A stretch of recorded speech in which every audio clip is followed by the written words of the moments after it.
重生了，带着2世记忆。谁知那个好妹妹竟比我早回来12年，把这烂摊子婚事塞给我。上辈子我眼瞎供养继子，助父登科，换来惨死。他以为那是捡宝，哼，他根本不知道那一窝全是吃人不吐骨的白眼狼。既然他这么想受苦，我成全他。这操劳的命，无能的丈夫，狠毒的继子，这一世全留给他受吧。至于我，当然要为自己好好活了。那些不孝的子孙，愚蠢的闺女，通通给我爬！谁让你管我？你看你干的好事，都整整3天了，他高热还没退。这也不能怪我，我又不是故意的，我就推了他一下。谁知道他没站稳，自己掉河里了。那也不能在河边推，这寒冬腊月的。谁让他不同意我和大山哥的亲事，还要阻止我们见面？我就是气不过，想让他少管我。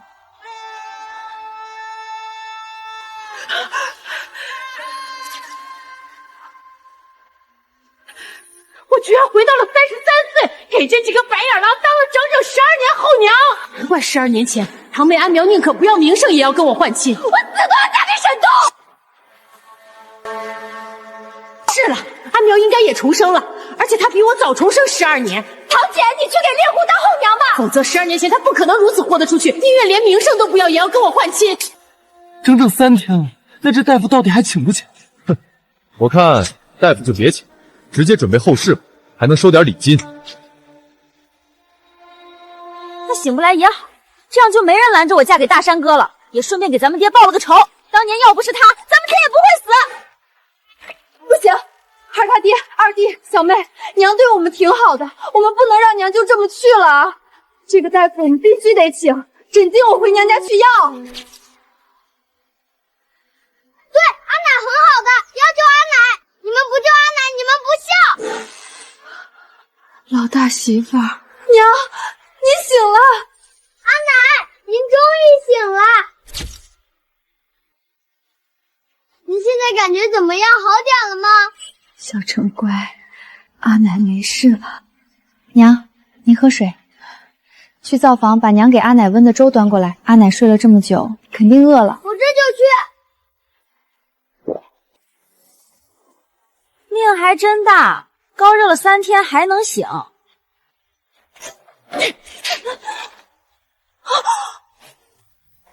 谁让你管我？我不是故意的，是你自己没站稳。真是个蠢货！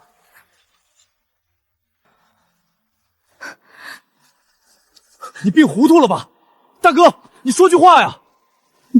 但凡我脑子清醒一些，也不至于掏心掏肺10几年养出你们这一群白眼狼。这么多年，我哪里对不起你？为了一个男人，你竟把我推下河！我不是故意的，我当时太生气了，一不小心。那你为何不救我？你明知我不会浮水，看着我在河里呼救，为什么不救我？我吓坏了！我看你胆子也没这么小啊，否则怎么敢不听我的劝告，连名声都不要，也要去跟柳大山的风流种幽会？我不许你说大山哥坏话，大山哥才不风流，他只是长得好看，比较招小姑娘喜欢。你别胡说，小妹那不是幽会，只是不小心在河边撞见柳大山，说了几句话。就是，你说话何必这么难听？你又不是我亲娘，凭什么管我的事儿？小妹，你这话过了。你又不是我亲妈，凭什么管我？对，我不是你亲娘，你倒是想你亲娘，可这10来年也没见她从坟里爬出来给你做一顿饭。从今天起，你江小花的死活与我无关，指望你日后吃了苦头，再回江家来哭。我巴不得你不管我，我姓江，你一个外姓人，凭什么不让我回江家哭？你就是一个杀人凶手，是你害死了我爹。我们兄妹几人没把你赶出江家，那都是我们你还敢打他？他说错了吗？当年我爹难道不是喝了你端给他的汤药才死的吗？你连我都打，你也认为是我害死了你爹？小妹亲眼看到的是你给爹喂了汤药，爹喝了才半天就断气了。不管你们信不信，你们的爹不是我害死的。你们爹瘫在床上时，我才嫁来江家半年，连自己的孩子都没有一个，把你们爹害死，对我而言没有任何好处。相反，这些年我一个人撑起整个家，拉扯你们兄妹仨长大，还要防着有坏心的人侵占江家的田地，吃尽了苦头。你们若认定我是凶手，就拿出证据去报官，别见天在家里诬陷我，跟疯狗似的乱叫。姐，我的好姐姐啊！我出去看看。阿奶，您先喝口粥。姐，我的命苦的姐啊！你们江家怎么办事儿的？我姐出了这么大的事情，你们居然都没派人去我家传个话，真是后娘不是娘啊！我姐含辛茹苦把你们江家几个孩子拉扯大，你们连丧事都不给她办，还是人？姐，你没死啊？一身麻衣孝帽，这是提早来奔丧了？你说的什么话？我还活着，难道不是好事儿？哎呦，这当然是好事儿了。姐，你能醒过来，我比谁都高兴，真的。这不是听村里的人说，你前几天落了水，染上风寒，孩子们给你请了大夫来瞧，你还是高热不退，昏睡了好几天。大家伙都说你醒不过来，怕是要不行了。我这心里实在担心啊，就一时没忍住。你看到我上一世风光无限，所以才处心积虑抢走我的人生。田里的活干完了没？还不去县城接活？别耽误我读书考功名。沈东是个好高骛远、耗尽家财都考不上的废物。上一世我是被他拉去当老母牛的。娘，莫给我在上峰面前丢人。我苦熬几十年，做买卖供养继子沈志杰，耗尽心血才换来荣华。你干什么？男女授受不亲。我不活了，我的清白没了，你要娶我！宁愿毁掉名声，也要换亲嫁去沈家。除了重生，想要改命，我想不出其他原因。上一世只看到我风光，却不知那对畜生父子一个无能，一个歹毒。这一世你非要抢，那多情丈夫和毒舌继子，就由你好好供养吧。我还要多谢你这白眼狼。姐，你这脸色虽然看着憔悴，可到底能下床活动了，想来是要大好的。如此，我也就放心了。哎呀，刚才没注意看，天河、天山、小花，你们怎么成这样了？还不是被那谁打的？被打的？谁这么狠心啊？都把你们打成猪头了！这是看到你们娘病了，以为没人帮你们撑腰是吧？来，告诉姨母，究竟谁打的？姨母找他算账去，简直太欺负人了！姨母，是我娘打的我们，她打的我好痛啊！什么？姐，这几个孩子的脸是你打的？为什么？还不是因为大山哥！姨母，你帮我劝劝我娘吧，我和大山哥两情相悦，可他非要棒打鸳鸯。就为这呀？好了好了，莫哭了，这件事交给姨母，姨母来跟你娘说。姐，不是我说你，几个孩子都这么大了，你有什么事情好好跟他们商量嘛，何必要动手？天河的儿子都6岁了，天山和小花也到了说亲的年纪，都不是小孩子了，该给他们留点脸面的。至于小花跟柳大山的事儿，要我说你就同意了吧。儿孙自有儿孙福，咱们这些当长辈的不可能一辈子替孩子做决定，不是？难得小花喜欢柳大山，柳大山对小花也有意，而且柳家还是镇上的，家境比咱们好多了。我听说柳大山还是家中独子嘞，咱们小花嫁过去啊，只有抢福的份儿，你有什么担心的？姨母，这些话我都跟我娘说过了，我娘就是不听，还总说大山哥坏话。姨母，你何必跟我后娘说这么多？她要是有你一半明事理，今天也不会动手打我们。不许这么说你们娘，你们娘对你们最好了。两世的仇人，这辈子竟演出母慈子孝来了。上一世恨之入骨，这一世却频繁往江家跑，上赶着跟他们亲如一家，甚至对我也装出姐妹情深。难道只是想通过我来接近江家孩子，方便实施报复？不，没那么简单。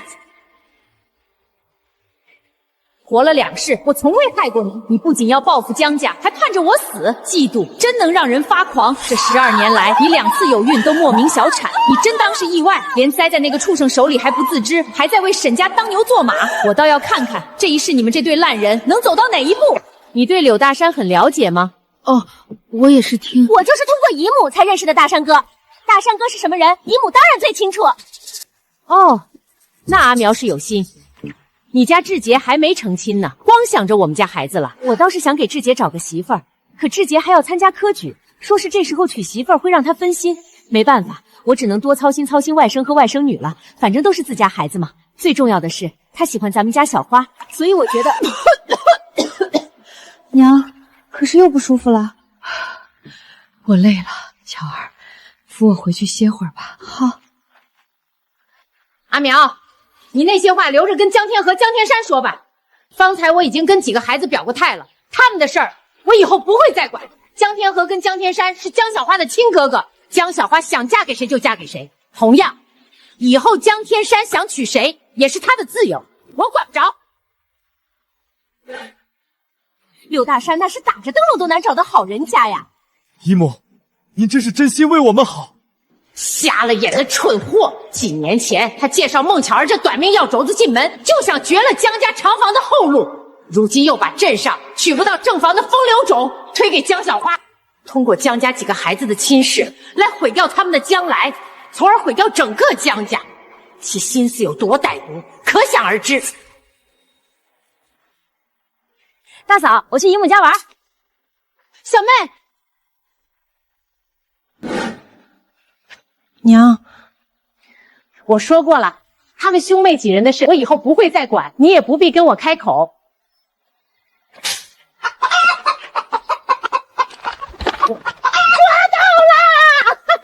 娘，抓鸡做什么？杀了吃肉。老大媳妇儿，快去生火烧水。好，我这就去。来，小程吃鸡腿，这个鸡腿都是你的。老大媳妇儿啊，咱俩一人吃一个大鸡翅。哦，对，再拿几个碗来盛汤，这鸡汤最有营养了。你俩一个身子弱，一个长身体，就得多喝点儿。快吃，杵着做甚？谢谢阿奶，阿奶你也吃。娘，小程吃一个鸡腿就行，留一个鸡腿给他小姑。这个鸡翅留给他二叔。干什么干什么？我说过要给他们留了吗？就你事儿多。娘，这鸡肥着呢，咱们也吃不完。谁说吃不完？我现在饿得很，能吞下一整头牛。再说了，我又不是只活今天，就算这一顿吃不完，我可以留着下一顿吃。快把我大孙子的鸡腿还给他，你的鸡翅也赶紧吃，别总顾着那几个混账东西。娘，你就听我阿奶的吧。我觉得阿奶做的对，以前阿奶对爹和二叔还有小姑多好呀，好的根本顾不上他自己，偏偏爹和二叔他们还不领情，总是伤阿奶的心。现在阿奶不惯着他们了，凡事懂得先考虑自己，我觉得挺好，也该让他们长长记性。阿奶您多吃点，我吃一个就够了。你瞧瞧你，都这么大个人了，还没有你儿子懂事呢。重活两世，两世的后娘都换来白眼狼的反噬，这一世绝不重蹈覆辙。我只为自己而活，从此我要吃好喝好，无论大事小事都以自己为重，再也不会为了那些白眼狼而委屈自己。大嫂，大嫂，家里今天杀鸡啦？杀鸡了，娘杀的。太好了，今晚有鸡肉吃。鸡肉呢？小妹，你就别找了，今晚吃洋芋焖糙米饭。为什么？鸡是娘杀的，鸡汤也是娘炖的。所以呢？所以你和二叔还有我爹都没得吃。小姑，你也别为难我娘。阿奶说了，今天的鸡肉没有你们的份儿。凭什么？凭什么杀了鸡不让我们吃鸡肉？他怕是疯了吧？小妹，怎么回事？大哥二哥，那个女人趁着我们不在家偷偷杀鸡了，她吃独食。小姑，你别瞎说，阿奶才没有吃独食嘞，她炖的鸡我和娘都吃了，我还吃了大鸡腿。你说什么？你和你娘有鸡肉吃？对啊，阿奶说了，我娘身体不好得补，我在长身子更得补。我也长身子呢，凭什么我没得吃？不仅我得补，你爹和你二叔上山砍柴辛苦了一整天也得补，凭什么你们有的吃，我们却连鸡骨头都看不到？那没办法呀，谁让我和我娘都孝顺，阿奶自然惦记我们。你这个臭小子，让我不收拾你！你要收拾谁？一回来就闹个不停，显得你能耐了。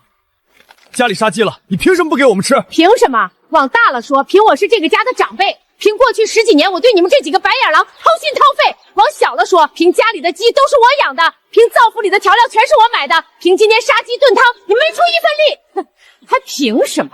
老娘被江小花推到河里，差点丢了性命，现在好不容易痊愈，杀一只鸡来补补身子，难不成还得看你们的脸色？我们没说你不能杀鸡补身子，也没让你看我们的脸色。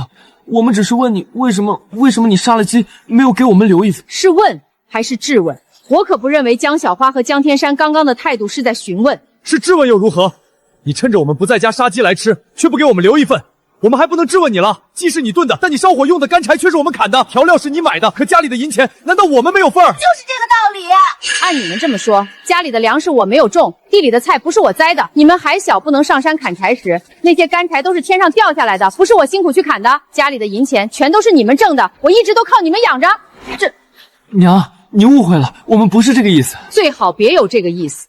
这笔账要是仔仔细细算起来，你们欠我的一辈子都还不清。我安和嫁到你们江家至今，从来没占过你们半点便宜。倒是你们这些年要不是靠着我，早就饿死冻死了。不过是杀一只鸡没给你们吃而已，也值得你们在这儿跟我大吵大闹。你们去村里问问，哪个长辈大病初愈想补补身子，还得经过晚辈的同意。长辈又拿长辈的身份来压我们，你是长辈没错，但这个家不是你一个人的家，我们还没分家嘞。没有你一个人吃肉，我们连汤都喝不上的道理。那就分家喽。怎么样？考虑考虑，今天这事儿不是最后一次，以后我随时杀鸡宰鸭，绝不给你们留一口汤。觉得亏了，咱们尽早分家，各过各的。好有底气啊！你以为你还年轻，干不了几年了，别到时候分家连饭都吃不上。分家就分家，那就分。去听理政，田地房子怎么分，今天必须说清。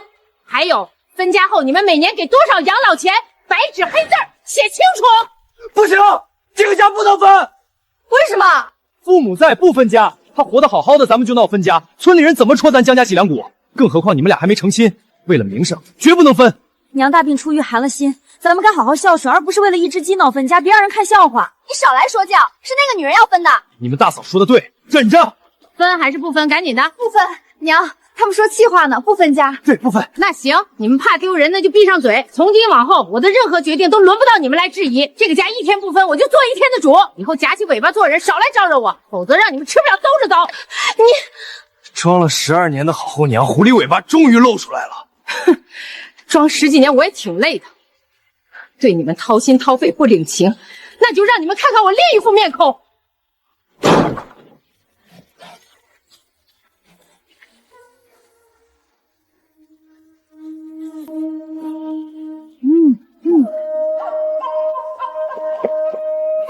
合着白眼狼就吃这一套，过去12年来我的真心全都错付了。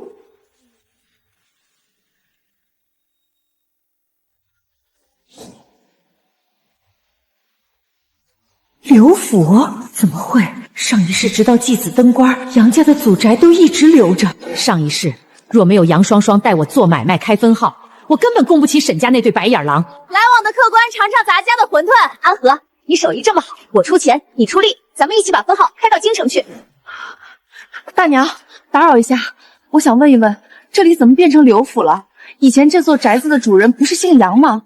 老早就不是喽，杨家把宅子卖给刘家了。什么时候卖的？杨家人现在去哪儿了？卖很久了，都是10年前的事儿了。你是杨家的什么人？我是杨小姐的故友，我以前受过杨小姐的恩惠，一直铭记于心。这次登门是想跟杨小姐道谢。原来如此，唉，双双的孩子打小就心善，不过可惜了，怕是见不着他了。大娘，杨家是发生什么事儿了吗？具体发生了什么我也不太清楚，不过双双那孩子11年前就嫁人了。嫁去了哪里？这就不清楚了。那杨家人也走了。在双双嫁人不到1年吧，他父母兄弟就把这座宅子给卖了，举家搬往了外地，再没有。那您知道他们搬去哪儿了吗？不清楚。上一世双双立志做女商人，绝不嫁人，因为我重生的蝴蝶效应，没有跟他相遇，他的人生全毁了，连杨家都被逼走了。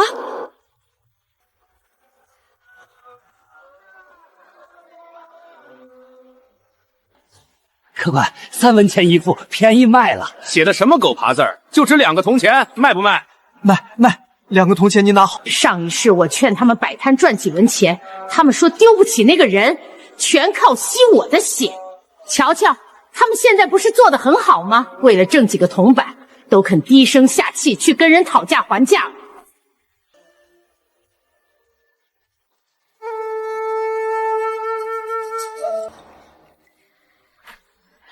畜生，吃我的肉，喝我的血，上位，却藏着毒蛇般的阴狠。我如今官至3品，给我爹纳几房小妾怎么了？早就烦透了你的说教，不过是个后娘，阻碍我的前程，休怪我不客气。我在你的药里加了料，很快你就能去见你的短命儿子了。还不知道吧？你那早夭的亲儿子是我害死的。你怀孕是我在门槛抹油，往菜里下药都没能弄死那个贱种。那天我把他骗上山，他害怕的直哭，竟然还向我求救，喊我哥哥。拔舌断骨之痛，都不及我那4岁亲儿摔死时的1/1000。我绝不能就这么冲上去同归于尽，这群畜生不配！上一世你靠我吸血，23岁花钱买考题才吊车尾中举，这一世没了我的供养，我看你这废物还怎么去京城当官？那老不死的还拿什么左拥右抱？我和沈家的仇，这一世一定要报，即便不为自己，也要为上一世那早夭的孩子。大嫂子，坐车不？2文钱。这些零嘴贵得很，要不是为了我家那机灵乖巧的大孙子，我才舍不得买。牛车2文钱，省下来还能买半斤糙米，20里路走回去。白眼狼我可以不管，但孟巧儿和江景行我必须管。娘，那庸医看了7、8年，汤药不断却不见好，不能让他像上一世那样早亡，必须换大夫。阿奶才没有吃独食，你们不孝！小程比沈家畜生心灵100倍，这种好苗子绝不能留在地里刨食，必须送去读书。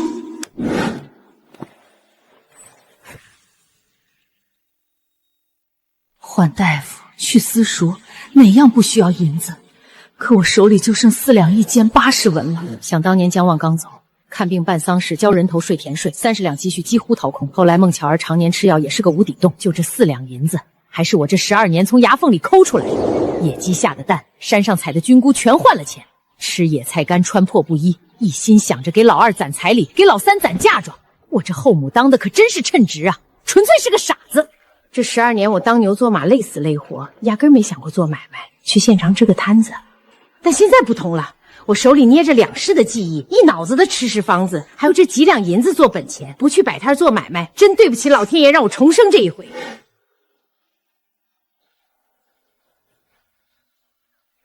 至于家里的田地，谁爱种谁种吧，反正我是不种了。大哥二哥，你们真同意我嫁给大山哥啦？同意，女大不中留，只要他对你好就行。我也没意见，不过这事儿得跟娘商量一下吧。跟他商量什么？他天天摆着张臭脸，我才不去拿热脸贴冷屁股。反正婚事你们俩做主。阿奶，您回来啦！娘，怎么不进去？刚走到门口，觉得累了，歇会儿。小程手里的萝卜不错，刚我看李正家在杀猪，我现在去买几根大棒骨和3层肉，今晚红烧。娘，马上过年了，咱们先吃2天清淡的吧，这日子不过了。去晚了抢不到好肉，这是年货。你把春联和纸钱拿出来，剩下的放屋里去。糖果是给小程买的，看好喽，别让江小花那嘴馋的吃了去。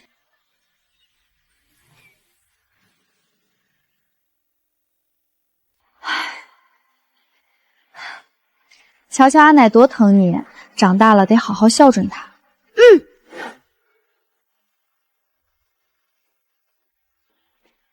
大嫂，那是什么？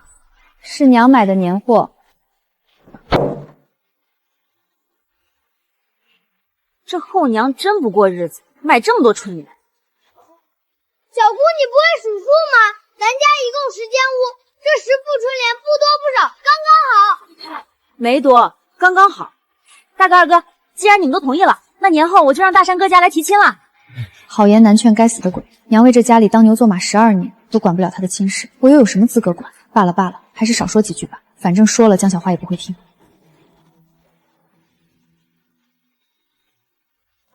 哎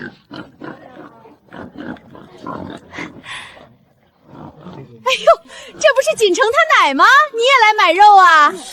安和妹子，听说你之前高热不退，昏睡了好几天，现在没大碍了吧？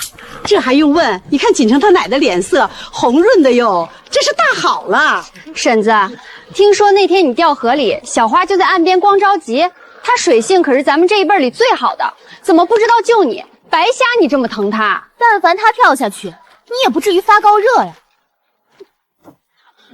闭嘴吧你！年纪轻轻学会挑拨人家母女关系了，你爹喵就这么教你的？何姐，你是来买肉的？那你可来对了，我家这头猪养的膘肥体壮，肉质绝对鲜美。瞧你这话说的，谁不知道你们家伙食最好？就你们家那加了足量米糠的猪食，我吃了都能白白胖胖，更何况是猪。都放心吧，我已经大好了，将养了几天，身体比以前更康健了。大家伙让一让何姐，先让她进去割肉，她刚刚大病初愈，正需要补一补呢。多谢大家，多谢。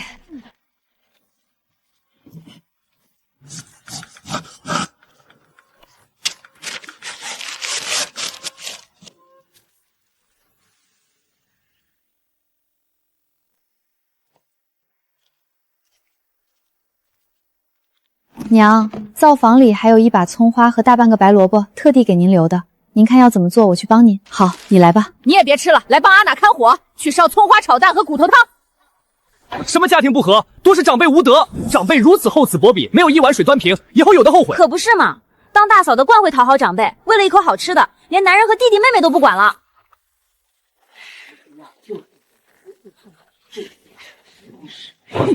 有本事就点名道姓来说，我还能夸你们一句敢做敢当。一天天在这阴阳怪气的，连名字都不敢点，跟茅坑里的蛆有什么区别？哼！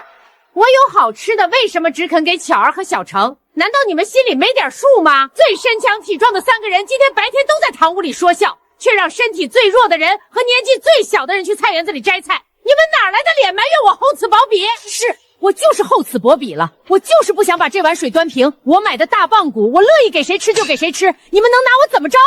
识相的，这2天就给我安分点，别再招惹我，否则后天的年夜饭休怪我不让你们上桌。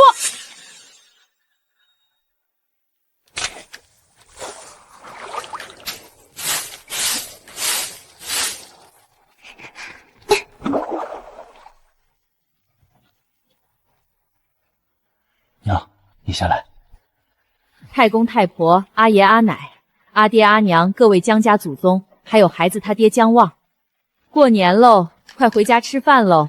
保佑江家日子越过越红火，保佑我们全家身体健康，无灾无难，还要保佑我们小程平安长大，脑子越来越机灵，保佑我挣很多很多银子，以后好送小程去读书，让他考取功名，当个官老爷。读书是无底洞，娘竟想送一个没有月会员关系的孙子去考功名，哪怕日子最难熬的2年，过年他也会让我们穿上新袜子。他除了害死爹那桩事，真没对不住江家。杵着做什么？快点的！哦，马上。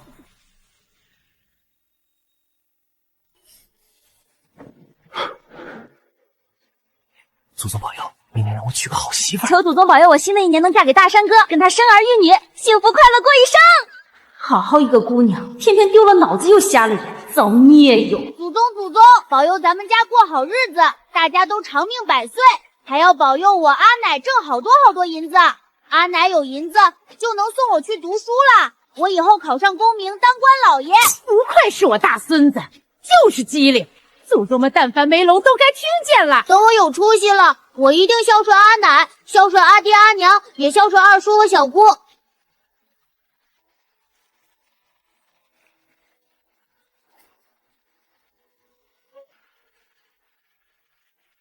过年的祭拜仪式正式结束，终于可以安安心心吃年夜饭了。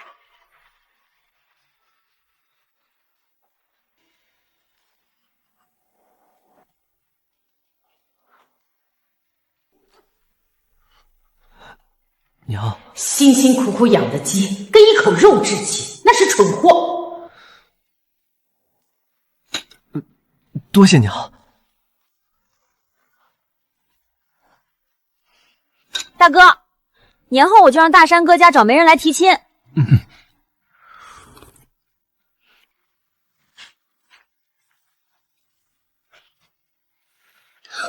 奶，我不吃了，吃够了。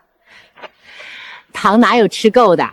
再吃一块，阿奶带了不少呢。哇，黑的这个我还没吃过。这是芝麻糖，快吃。谢谢阿奶，阿奶你也吃。甜不甜？甜，都甜到阿奶心里了。娘，去爬。阿奶，您怎么了？我们小陈懂事又孝顺，阿奶高兴。小陈，快来玩躲猫猫！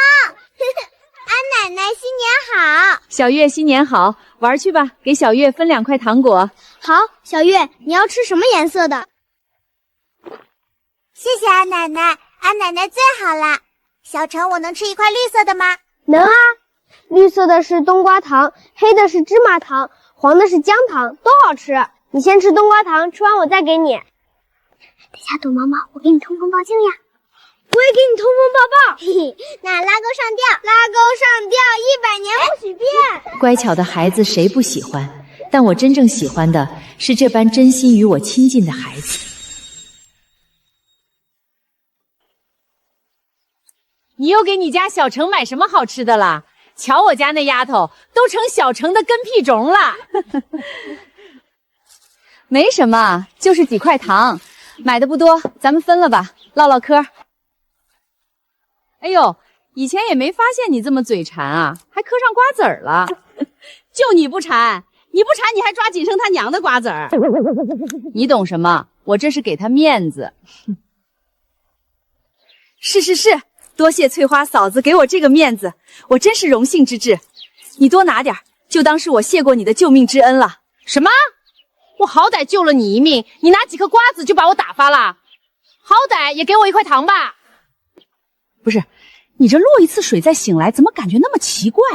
说起话来文绉绉的，什么荣幸之至，什么救命之恩，听起来还挺有学问，像是你读过书一样。嗨，这不是前2天去县城置办年货吗？我去的早，就在面摊上点了一碗面。正巧隔壁桌坐了几个叔子，可能是听他们说话听得有点久，学会了几个词儿。你们还真别说，这读书人就是不一样，说出口的话全是大道理。哟，小何啊，你这铁公鸡能拔得出毛了？又是买瓜子儿买糖果，又是在城里吃面的，这不了解你的人还以为你不想过日子了嘞。毕竟咱们村谁不知道你最是节俭了。魏大娘，这辛苦了1年，再节俭也得过个好年啊。更何况经历了这一次生死，我也看开了，人生不过短短几十载，还是不要太亏待了自己。你这话说的对，以前我就说过，你也得对自己好一点，别光疼几个孩子。你看这些年，为了你家那几个娃，每天跟头老母牛一样干个不停，真让人心疼。说起这个，我还没问你嘞，你上次怎么就掉河里去了？该不会是没吃饱，在河边昏了头，花了眼，不小心栽倒了吧？是啊，我也想问你来呢。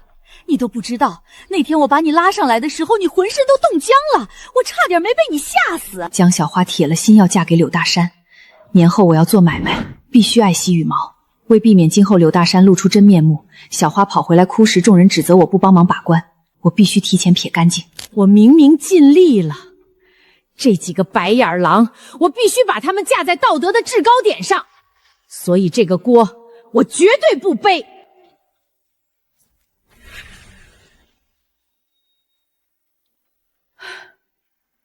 别提了，后娘不好当啊！以前我不觉得，只一味付出，深信人心都是肉长的，只要我对孩子们好，孩子们总能明白。可如今12年过去，孩子们都长大了，却开始嫌我管得多，嫌我不是他们的亲娘。怎么回事？你快说来听听。都说父母之命，媒妁之言，孩子的婚姻大事得由当爹当娘的点头才行。江望虽然走得早，我也是个后娘，但这12年来，我一个人将他们兄妹仨拉扯大，没有功劳也有苦劳，不是亲娘胜似亲娘。不管怎么说，他们兄妹仨的终身大事，我有责任帮着把关，而他们也该给我几分尊重，听从我的意见。你们说对吧？那是自然，谁敢说半个不字儿，我第一个撕烂他的嘴。到底出什么事儿了？可是小花那丫头，我知道女大不中留，可镇上那个柳家真不是什么良善之家呀。我拦着他是为了他好，为了不让他行差踏错，他怎么就不明白呢？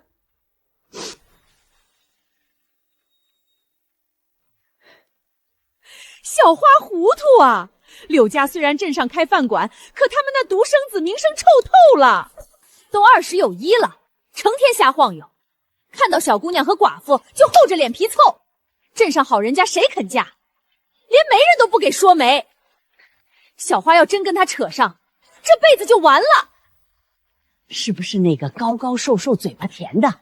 有次他在村口还主动跟我打招呼呢。哎呦，大娘，下次他再搭话，您直接把尿桶砸过去，那就是个混不吝。安和妹子，小花天天待在家里，怎么会认识这风流种哟？那个柳大山惯会哄人，小花在家跟我闹，威胁我不同意，他就出家当尼姑。我去镇上一打听，气得浑身哆嗦，那就是个风流种，跟好几个寡妇都不干不净。这样的人家，我怎么可能把小花嫁过去？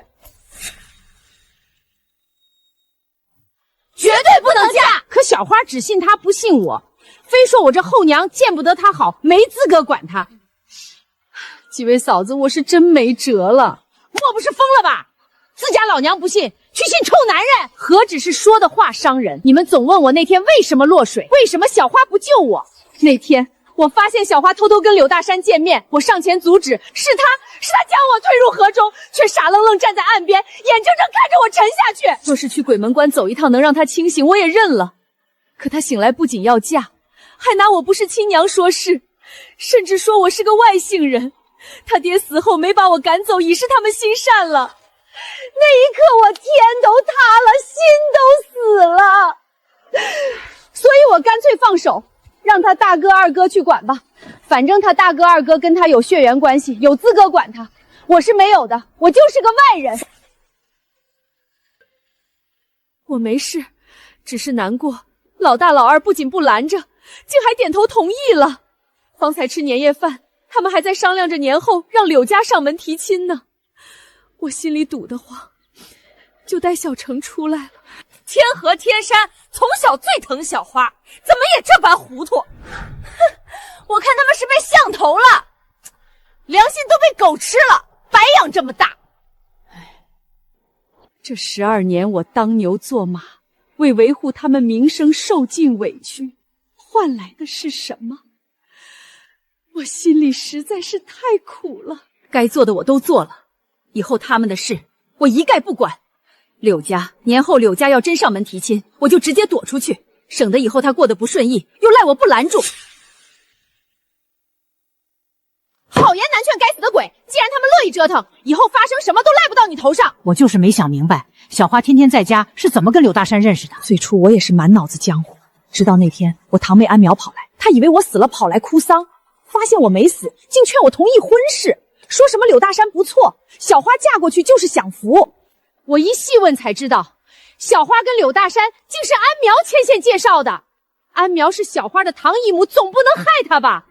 可她口中的柳家和咱们打听到的完全不一样，我是真搞不明白了。哎呦，快看，小程和小月跑得多快啊！是啊，两个孩子跟皮猴子似的。王一撒好，全村都会知道安苗这毒妇干了什么，也会知道江家白眼狼宁愿跟我闹翻也要跳火坑。以后不管江家兄妹仨过得有多糟糕多凄惨，都与我无关。我尽力了，谁也指责不了我半句。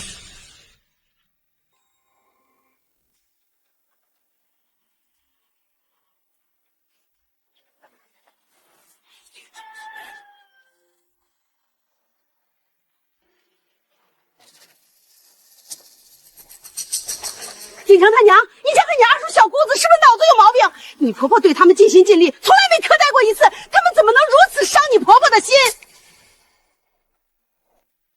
哼，巧儿，别怪我说话难听，你家天河真是老实过头了。身为长子，一点都立不起来。那个安苗也不是什么好东西，哪个姨母会把外甥女往火坑里推？她就没安好心。最蠢的就是你那个小姑子，没脑子又没良心。这要是我女儿，早掐死了。柳家的风流种，稍微打听就知道底细，她倒好，非她不嫁，以后有的她哭。婆婆昏迷不醒时，大夫让准备后事，那几个白眼狼连个屁都不放。我早就想替婆婆出这口恶气了。婶子们骂的对，江天河就是个闷葫芦，半天放不出个响屁。江田山和江小花就是没脑子，只会在家里窝里横。我娘掏心掏肺12年，这群白眼狼连狗都不如。行了行了，天河他媳妇儿差不多得了，瞧你把你男人骂的，再骂下去影响夫妻感情了。对，我们外人骂就算了，你跟他们同一个屋檐下，你二叔小姑子知道了指定得跟你急，别闹得太难看。我不怕，我娘护着我嘞。也是，你婆婆不仅是出了名的好后娘，还是个好婆婆，锦城也贴心，知道心疼阿奶。幸亏你是个好的。糟了，我方才骂得太起劲儿，当着儿子的面嚼舌根，他不会学了去吧？娘，我以后一定要做一个顶天立地的男子汉。你说什么？我说我要做一个有担当有主意的人，不能像爹一样，我也不能跟二叔还有小姑学，我要做一个好孩子，要孝顺阿奶和爹娘。还好儿子随我，是个拎得清的。你们难道还要犟下去吗？柳家开着饭馆，家境好，又是独子，镇上姑娘都不肯嫁过去，你们难道不觉得有问题吗？村里人真是这么说的？不可能！柳大山是姨母介绍的，姨母没理由害小妹啊！大嫂，你见过大山哥吗？你都不认识他，凭什么说他不好？别以为我不知道，你就是跟着后娘吃了几顿好的，整颗心都偏到他那边去了。哼，为了一口肉，你这般讨好他，真是没出息。是，我整颗心都偏向娘，但我偏向娘已经整整7年，我把娘当亲娘对待，不像你吃娘的用娘的，最后还要当白眼狼伤娘的心。你倒是有出息，这么有骨气。前阵子娘不给你吃鸡肉，你怎么还在家里闹？你海他娘叫什么叫？你小妹说难听话刺我时，你跟没长嘴一样。现在我说了几句实话，你嘴巴又长出来了，什么破玩意儿？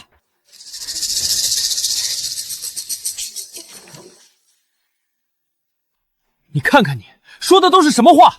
柳大山要真好，外头怎么会这样评价？婚姻大事不是儿戏，小妹，明天我和大哥亲自去镇上打听清楚。打听什么？明天柳家就要派人来提亲了。我不管，之前你们都同意了的，现在反悔也来不及了。你们要是不让我嫁，我就跟他私奔，让你们再也看不到我。身子本就不好，还总喝凉水做什么？渴了就去喝温开水，灶上有。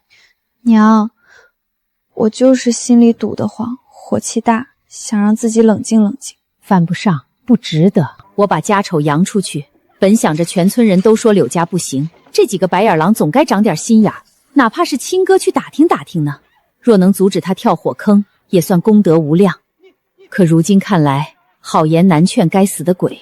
既如此，那就听从命运的安排吧。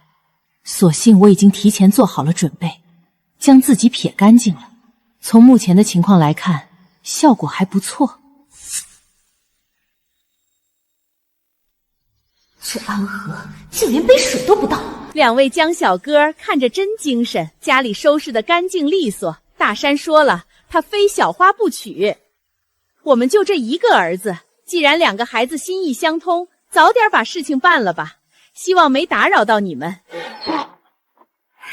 没有打扰。柳夫人，快请到堂屋坐下。乡下丫头真没规矩，要不是儿子名声太臭，娶不到媳妇儿，我才不来这破地方。这就是小花吧，长得标致还有礼貌，我一看就喜欢。你出来做什么？还不快回屋去！柳夫人，里边聊。姨母，你也请。孩他娘，倒2碗水来。要不是为了我儿子的名声，谁愿意伺候这没安好心的毒妇？锦城他娘啊！锦城去哪儿了？那孩子跟皮猴似的，一大早就到村里玩耍去了。哎呦，去村里了？那我这红封怎么给啊？你们也真是的，你们娘落水生病，过年不回娘家走亲戚，我能理解。可你们这些晚辈啊，大过年的竟也不到家里去坐坐，还要我眼巴巴将红枫送来，真是不应该。以往这毒妇从没走亲戚发过难，怎么今年却……阿苗，大过年的炸丸子吃多了吧？哎呦姐，你可舍得现身了，恭喜恭喜！火气大就少吃点，省得跑来我家找孩子麻烦。你想给小城红枫，直接给他爹娘。我年前落水病气未散，怕过年走亲戚把病气过给别人，就在家待着。哎呦我的姐，我就知道你没回娘家是替别人着想，回娘家怕什么病气？娘家爷奶早死，爹娘也走了，我一个外嫁女，在他们眼里就是门穷亲戚。给脸不要脸，当着柳夫人的面让我难堪。姐，你还有我呀，可不敢说这话。阿苗，你忘了，你们沈家我向来是不去的。从咱俩出嫁起，路过沈家大门我都绕道走，缘由你心里有数吧？避嫌，姜旺死得早，你来我家不用避嫌，可你家沈东还活着，我总得避嫌不是？抢亲这事儿我藏了12年，他竟当众扒我的皮。你们聊正事儿吧，不打扰了。老大媳妇儿，咱去城里逛逛。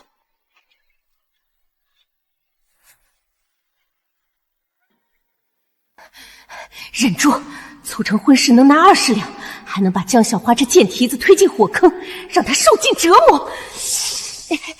姐，怎么还跟孩子们生气呀？你辛苦10几年，以后孩子们给你养老享福的日子在后头。柳家家境好，小花攀上柳家是8辈子修来的福分。你现在跟孩子们闹10几年白干，多亏呀！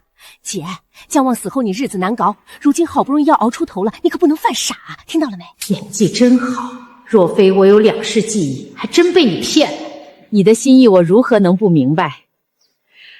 阿苗，姐姐真是被几个孩子伤透了，内心窝火。刚刚在家里，我不是有意要刺你，实在是看到老大老二他们我就来气，还望你见谅。看来真是被那几个白眼狼气疯了。上一世你风光无限，没想过会有今天被我拿捏的时候吧？姐，我怎么会怪你？我心疼你还来不及。你不怪我就好。我和巧儿出去转转，你赶紧进去吧。柳家人是你带来的，你若离开，柳家人恐怕会觉得自己受了怠慢。可你才是小花的娘，只是后娘而已。我已经说过很多次了，以后不会再管他们兄妹仨。小花的亲事，你去跟江天和、江天山谈吧，我没意见。至于柳家那边，你可是江天和兄妹最信任的姨母，姨母也是长辈，有你在，断不会失了礼数。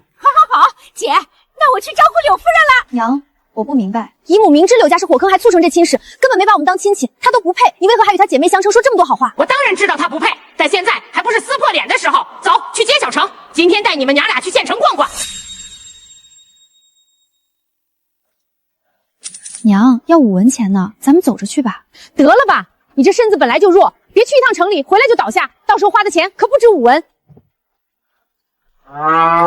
姜旺的死不对劲，姐，姜旺死后你日子难熬，如今好不容易要熬出头了，你可不能犯傻，听到了没？上一世姜旺瘫痪在床1年半才死，这一世才半年就没了，时间根本对不上。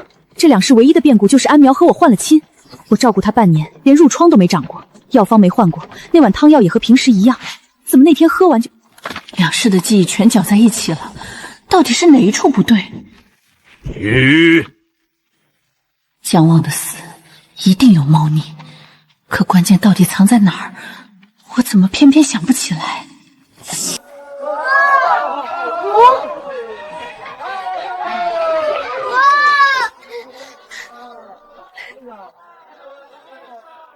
奶，红彤彤的糖葫芦，阿奶先吃一颗。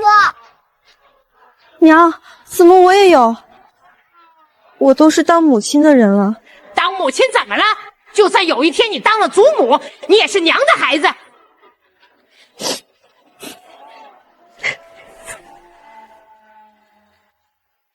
娘，这摊主的刀工挺好，肉片切的真薄，都透光嘞。阿奶，这拌面齁咸。就这个味道还卖8文钱嘞！摊主明明可以去抢劫，却非要支个摊子来骗钱。出酒楼外，这面摊的馄饨是全城独一份，做的这般难吃，简直是把财路拱手让给我。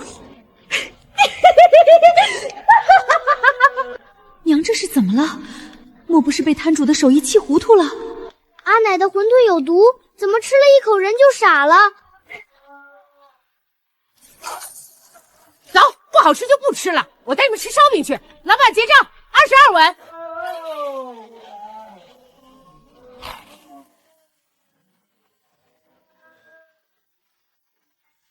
管事，东市这刚退下来的摊位我要了，月租金1000，这是契约。我要打一个带轮子的小摊车，要能装2口大锅，2张可折叠的桌子配板凳。简单，不出10日就能打好，开价1两半。半两银子定金，剩下的1两取货给。大听琴学堂暑训，正好带巧儿去医馆换个好大夫看看病。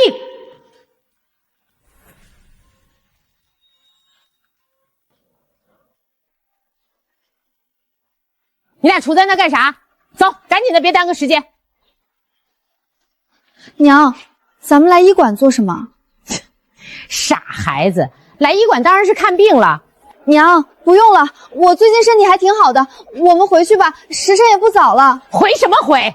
我带你来就是为了换个大夫诊脉。从小到大看赤脚医傅，天天汤药不离口，却不见好。大夫们都说我是娘胎带来的病，此生只能用汤药养着。放屁！那是庸医给自己的医术找借口。汤药没断过，这2年你身体却大不如前，你那药方2年都没换过吧？哪有2年不换药方的？不把你吃出毛病算你幸运。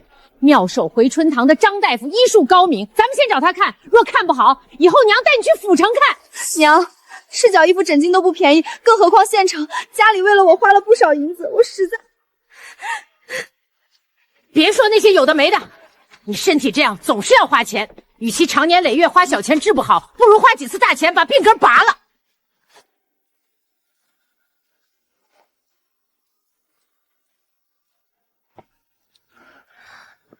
是这位小娘子要诊脉吧？来，这边请。好大夫就是不一样，光看脸色就知道谁是病患，这病有救了。这病有点麻烦，但能治愈，不过需要花费不少银子。除了每天喝药，每个月还得来县城诊脉一次，以便更换药方。这病被耽搁了，若是从小找好大夫，早就好了。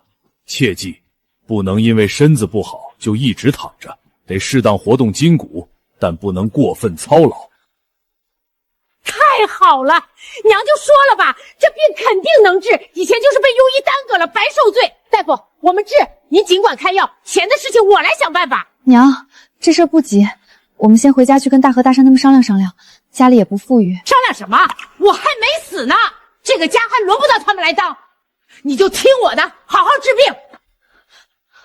可是没什么可是的，娘已经租了摊位，也打了摊车，等摊车打好，娘就来县城支摊子做买卖。娘的手艺你还不知道，总能负担得起你的药钱。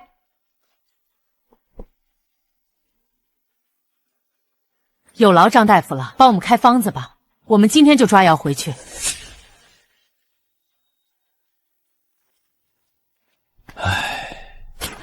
可怜天下父母心啊！你娘待你是真好。我从医多年，见过为了儿子倾家荡产的，却极少见为了女儿如此舍得的。你这病想要治好，最快也得2年，光药钱1年就得10几两。你娘摆摊做生意不易，能为你做到这份上，实属难得。大夫，她是我婆婆，不过我婆婆待我真的很好，不是亲生胜似亲生。竟不是女儿，是儿媳妇。药抓好了，巧儿，我们回家吧。老夫人留步，刚才听您说要在城里支摊子，不知是做什么买卖？打算支个馄饨摊子，就在东市那边。原来是吃食生意，那好啊，有机会的话，我一定去捧场。多谢张大夫，您来，我给您多加2个馄饨。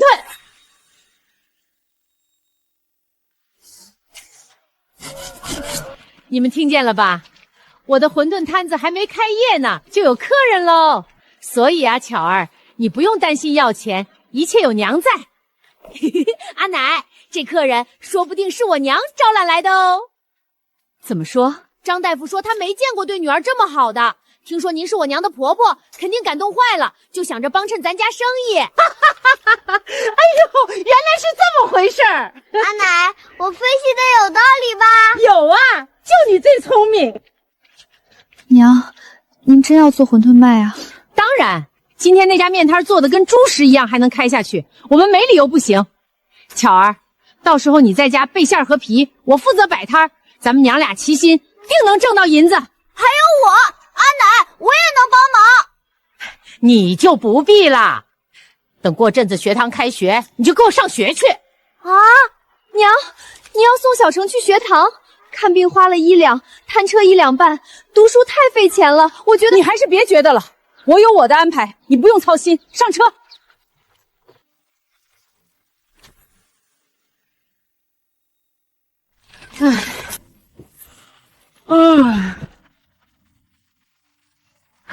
终于到家了。娘，你们去哪儿了？怎么才回来？小程，拿着肉进来。娘带我去县城看大夫了，抓了1个月的药。大夫说我的病能治，就是得费不少银子。而他爹，娘真的很好，我不管你怎么想，她就是我的亲娘。你若再欺负她，惹她伤心，休怪我和小程不认你。爹，您干啥？你有事儿吗？没事就让让，挡我光了。我找你阿奶有事儿。娘，和面啊，我帮你。不用，有话就说，有屁就放，别碍事。我听巧儿说，你今天带她去县城看大夫了。我是想说谢谢娘。大可不必，巧儿孝顺我，我心疼她，用不着你来说谢谢。还有事儿没有？没有就滚出去。娘，我是想说，小妹的亲事定下来了。小妹动了真心，不让嫁就要上吊。姨母说柳家是顶好的人家，外面都是谣传。你跟我说这些做什么？我不过是一个后娘，没资格管也不想管。既然你们当哥的觉得好，同意了，那就按你们的意思办。什么时候出嫁，要不要办酒席，都不必来与我说，我不关心。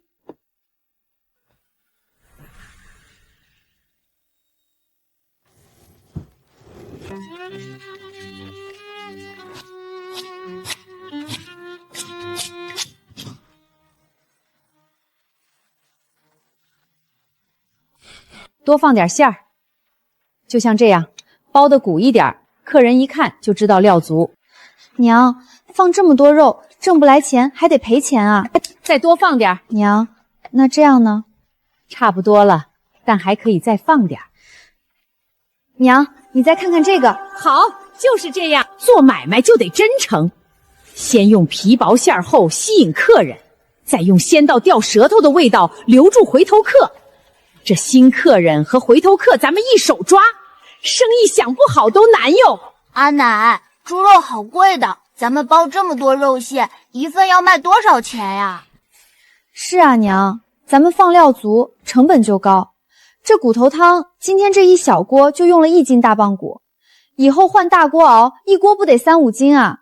卖便宜了亏本，卖贵了没人买。放心吧，一份卖8文。8文会不会太便宜了？今天县城的黑心面烫也卖8文，咱们这馄饨是不是能卖10文，甚至12文？应该卖15文。哎呦喂，这天还没黑，你们母子俩倒做起美梦了。会了吗？这世上不是只有我们会算账，老百姓最会精打细算。肉摊上1斤瘦肉26文，你们是愿意花13文买半斤肉跟家里人吃，还是自己买份馄饨？当然是买半斤肉。我也买肉带回家跟阿奶吃。那不就行了？所以8文刚刚好。咱们摊位就在那家黑心面摊旁边，有了对比，客人立马就能区分出好坏。道理是这么个道理，可我总觉得挣不了多少。那就薄利多销，我宁愿少挣一点，也要多发展回头客，好过那家面摊儿，任谁去了都没第二次。我的买卖绝不只是一个馄饨摊儿，巧儿身体会好，小程也不能读死书。从现在起，我就要一点点培养他们的脑子，让他们有光明的前程。哇，阿奶，这个汤太好喝了，我等下还能再吃一碗吗？娘，加了荸荠的馅儿，比纯肉更好吃。就咱们这馄饨，别说鹿鸣县，整个碧水国都是独一份儿。不就几个破馄饨吗？有什么了不起？今天柳家送了糕点来，我们可以吃糕点，我也不给他们吃。行了，你这段时间老实点，别去招惹他，我们还得靠他给你准备嫁妆来。买肉买面，巧儿抓药，定金租金，竟花了2两多。这留给木匠的1两尾款，万万不能动。剩下的不到1两，该死！总觉得仗着上一世的经验，步子迈得比天大。又是支摊又是送小城读书，唯独忘了手里就这点钱，炉子、大锅、木炭，连碗筷都没买，巧妇难为无米之炊呀！娘，你睡下了吗？还没睡呢，有什么事儿吗？娘，进去说。娘，这是我这几年攒的提子钱，一共216文。嫁进来的红枫，我爹给的补贴都在这儿。咱家要做买卖，正是用钱的时候，多少是个心意，娘你别嫌弃。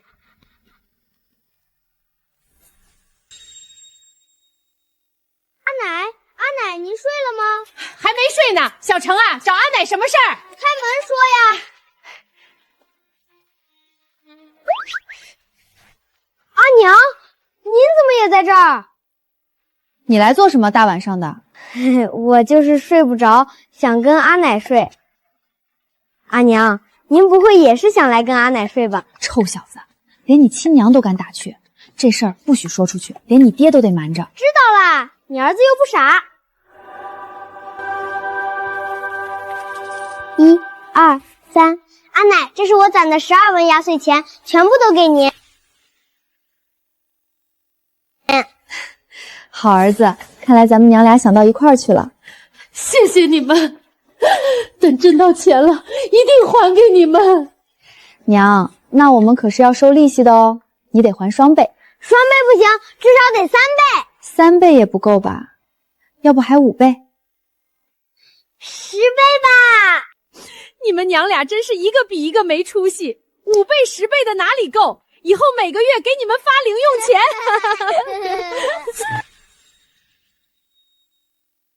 开蒙1钱，同生3钱，秀才半两，这还不算住宿伙食跟笔墨纸元。小城读书的事只能往后推了，只要馄饨摊能稳住，就有希望。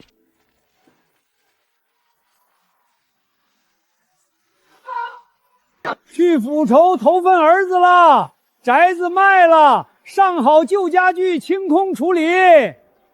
大爷，这2口大铁锅怎么卖？1口3分，拿2口不缴。炉子60文一个。海碗、饭碗、盆桶呢？海碗2文，饭碗1文，盆桶3文一个，2个5文。大爷，买的多是不是能便宜？锅、炉子10个海碗，10个3碗，再加10个汤匙，10双筷子，2木盆，2水桶，我全包了。半两加1钱，再加35文，一共6钱45文，我收你6钱20文，筷子白送。大爷，我诚心要，您给实价，合适我立马掏钱。哼，你想要什么价？方才那些，一共4钱。直接砍我一半，你这是开玩笑！不卖不卖。 6钱20文的一半是3钱10文，我还多给了90文。保养再好，终究是旧物。您短期内就要去府城，这几天卖不掉，只能更低价处理，或者白送别人，不如便宜给我。4钱真不行，你再加一点。4钱1文，让你加一点，你真就加1文啊？1文钱你也拿得出手？大爷，1文钱难倒英雄汉，更何况我一个弱女子。我看你厉害得很，4钱20文，要就要，不要拉倒。要，一言为定。哎呦喂，我喊少了。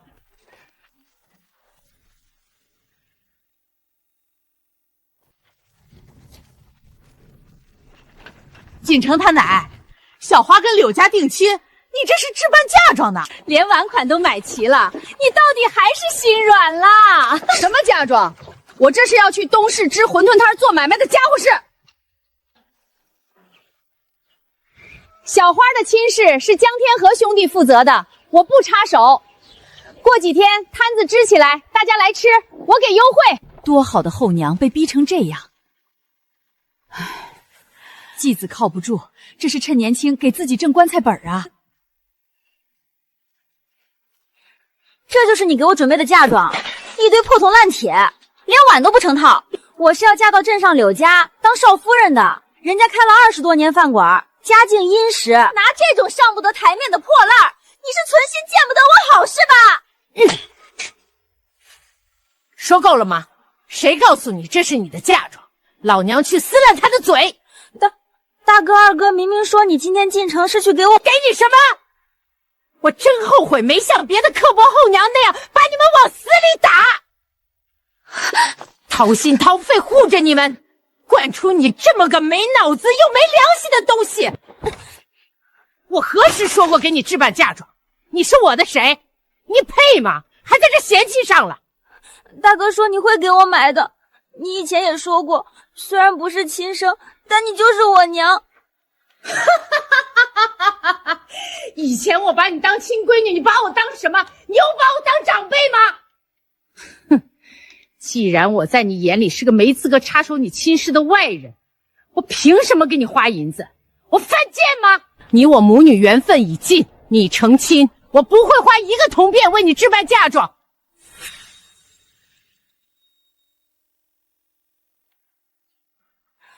我以为他只是幼稚的在跟我较量，直到那天，小花，拉我一把！你算什么娘？你这个外人，你就是害死我爹的凶手！他看我的眼神里，真的只剩下厌恶了。小妹，你怎么了？小妹，大哥二哥都在，谁欺负你了？没人欺负我，我就是难过。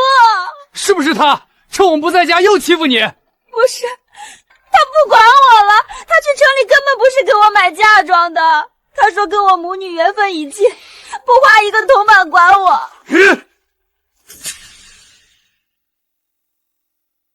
安和，你凭什么不给我小妹准备嫁妆？哼，凭什么？凭你直呼我的名字？凭他做过的事儿，说过的话？凭我和你们不是一家人？怎么不是一家人？你是我爹娶回来的续媳，是我们的后娘。现在会说是一家人啦？以前怎么说我是外人？怎么不见你们有一分尊重？哦，以前小花不需要嫁妆嫌我碍事，现在需要掏钱了，我就是一家人啦。你们兄妹仨啊，还真是端起碗吃饭，放下碗骂娘，没一个好东西。二弟，有话好说，别耍混。小妹是家里唯一的姑娘，爹娘在世是最疼她，她绝不能空着手出嫁。那你找你爹娘去啊，找我做什么？你明知道我爹娘死了多年，死人怎么准备嫁妆？那可惜了，你爹死那年留下的钱，交完赋税，连你大哥娶媳妇的彩礼都凑不出。死人不能复生，我这个外人既不是他娘，又不疼他。你们找我啊，明显是找错人了。大哥二哥，走吧，我不要嫁妆了。小妹，他不给你准备，大哥二哥给你准备。对，就算去城里扛大包，我们也给你把嫁妆备齐，绝不让你被柳家看不起。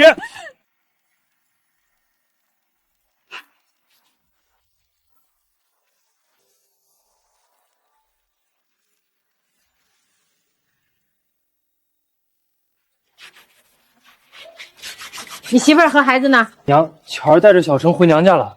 我问了，他不说。没用的东西，问件事儿你都问不出来。白天不刷，非得太阳落山了在这刷。脏水要是溅到我好不容易洗干净的家伙事儿上，我扒了你的皮。安娜，们回来了。小陈跑慢点。哎呦，阿奶，我和阿娘今天去办了一件大事。什么大事？让我娘来说。兔崽子，跑那么快，太阳都下山了还刷鞋。娘，这事儿我得单独和你说。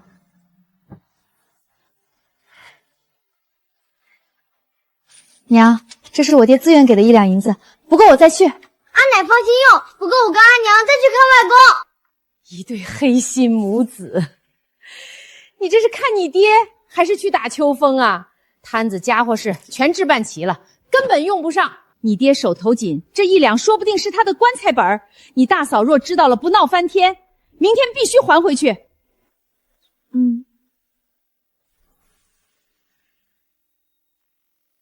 我都听娘的。还有，今天小花闹嫁妆，你男人和江门山发誓要去城里扛大帮给他置办呢。你明天赶紧把钱还回去，别让那3个知道你手里有钱。他为了小姑子买头花，可以去扛大包，可他却从来没有提过要扛大包给我换个好大夫，也从来不说扛大包送儿子去读书，给儿子一个好前程，连早饭都不吃就去扛大，真是什么都不顾了，命都不要了。巧儿，莫多想，你还有娘。娘，我心里好难受啊！刚才我甚至恶毒的想，坐享其成的江小花凭什么吃早饭？少加一把糙米，饿死她。娘能理解，你这是被气到了，不是恶毒。小成他爹是个好大哥，却不是个好丈夫、好父亲。前年他扛大包扭了腰，去年被货物砸破头，倒赔了银子。可小妹买头花新衣出嫁，他命都不要的去扛，那我的小成呢？他怎么从不说为了小成读书去扛一次大包，连扯尺布做身新衣裳都不肯。大清早哭成这样，摊子还没摆，好运气都要被你哭没了。其实江天河当年明知你常年吃药，也娶了你，只是对上江小花就没了脑子，由着他们去扛个够。有人给江小花备嫁妆，就没人来烦我。咱们美弥滋支摊挣钱，送小成读书，这不比指望他强。娘，要不你分家吧？你说啥子？我说分家，我深思熟虑过，分家对大家都好。来，说说你是怎么深思熟虑的？昨晚我没吵赢，他跟二叔的嘴能把黑的说成白的。逢年过节没见你孝敬过娘，买过肉，也没给小成置办过新衣，你心里只有小妹。咱们没分家，家是娘在当，全家的吃喝拉撒娘都管，哪轮得到我操心？你少无理取闹！我们卖野味扛大包的钱全上交了，哪儿还有钱孝敬和买衣服？想要你找娘去！哼，按他们说的，钱全交给我了，那他哪来的钱给江小花买头花？哼，合着我不亏待你们，就亏待江小花了，双标的可笑。所以那是狡辩。娘，你马上要支摊子挣钱了，他们习惯了心安理得享受你的好，还误会你害死爹。趁着赚大钱前，必须分家，分得干干净净。容我想想，在我动作前，你绝不许对外提分家半个字。儿媳劝分家，外人能戳断你的脊梁骨。分了家，我和大房、二房单独开户，3份户税，3份人头税。最要命的是服徭役，没男丁出宫，直接交5两免役金，或者花1、2两银子请人顶包，死了还得贴安葬费。是得想一个两全其美的法子才行。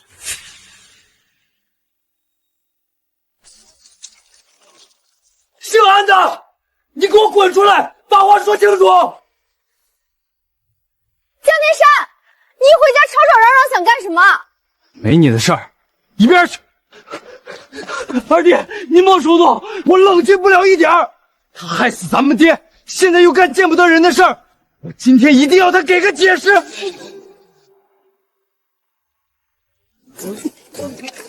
姓安的，你疯了！前几天踹灶房门，今天踹院门，既然你这么喜欢跟门过不去，你的房门也别要了。不仅是你的，江天河跟江小花的，老娘全给你们批了。老娘嫁到江家12年，辛辛苦苦拉扯你们，翅膀硬了想让老娘看脸色，没那个道理。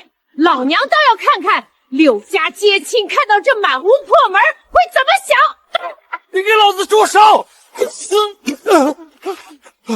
斧头可不长眼睛，不怕死你尽管上来。二哥快回来！娘，消消气，别批了，二弟知错了。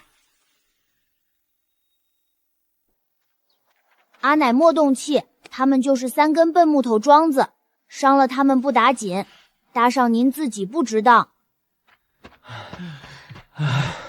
一个6岁的孩子都比你们懂事儿，也不知道你们怎么有脸在我面前闹。我告诉你们，我还没到老的不能动的时候呢，想在我面前耍威风，你们还嫩了点儿。说吧，我安和究竟做了什么见不得人的事，值得你回家闹这一出？没什么，娘，我们什么解释也不要。二弟冲动了，你别跟他一般见识。说，江天河，老娘最瞧不起你这副看着老实实则窝囊的样子。既然闹了，就一次把话说清楚，别藏着掖着，好像老娘欺负了你们。说就说，我不许你骂我大哥。我问你，你是不是要去县城支摊子卖馄饨？是有这么回事。好啊，小妹出嫁你一个铜板不掏，我们兄弟俩天天扛大包给她挣嫁妆钱，结果你把钱挪去打水漂。要不是今天收工早听到乡亲们说你还想瞒多久，12年母女情，你不能这样对她。小程说的对，你们就是木头桩子没脑子。我做买卖跟不给江小花嫁妆是两码事儿。我大张旗鼓往家买锅碗，你们瞎了猜不出，是因为从不关心我。哼，顶撞诬陷生母是重罪，我若有心计较，能让你把牢底坐穿。哼，整个江家是我撑起来的，我辛苦攒的钱，想干什么就干什么。你们没资格干涉，我是做买卖的人，以后再让我听到赔钱或打水漂，我撕烂你们的嘴！娘，我们没那个意思，小妹出嫁要钱，做买卖没有稳赚不赔的，万一亏了我也乐意，我乐意拿家当赌一把，总好过白白掏出来给白眼狼准备嫁妆，那才是真的打水漂。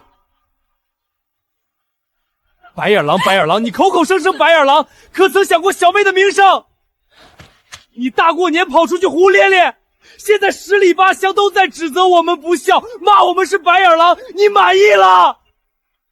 都说家丑不外扬，无论我们关起门来闹成什么样，对外永远是一家人。你怎么能如此恶毒，在外头毁我们名声？我是胡咧咧吗？你们难道不是白眼狼吗？外人骂的有一句错吗？那本就是你们的真面目。我累了，不想再替你们遮掩，你们有今天，活该。你真的去外头说我们坏话，让别人骂我们白眼狼，如何？我要嫁的是镇上柳家，你毁我名声，柳家不要我了怎么办？想逼死我吗？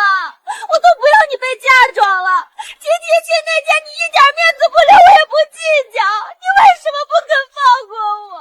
别什么屎盆子都往我头上扣，我先问你们，外头人骂你们的话可有错？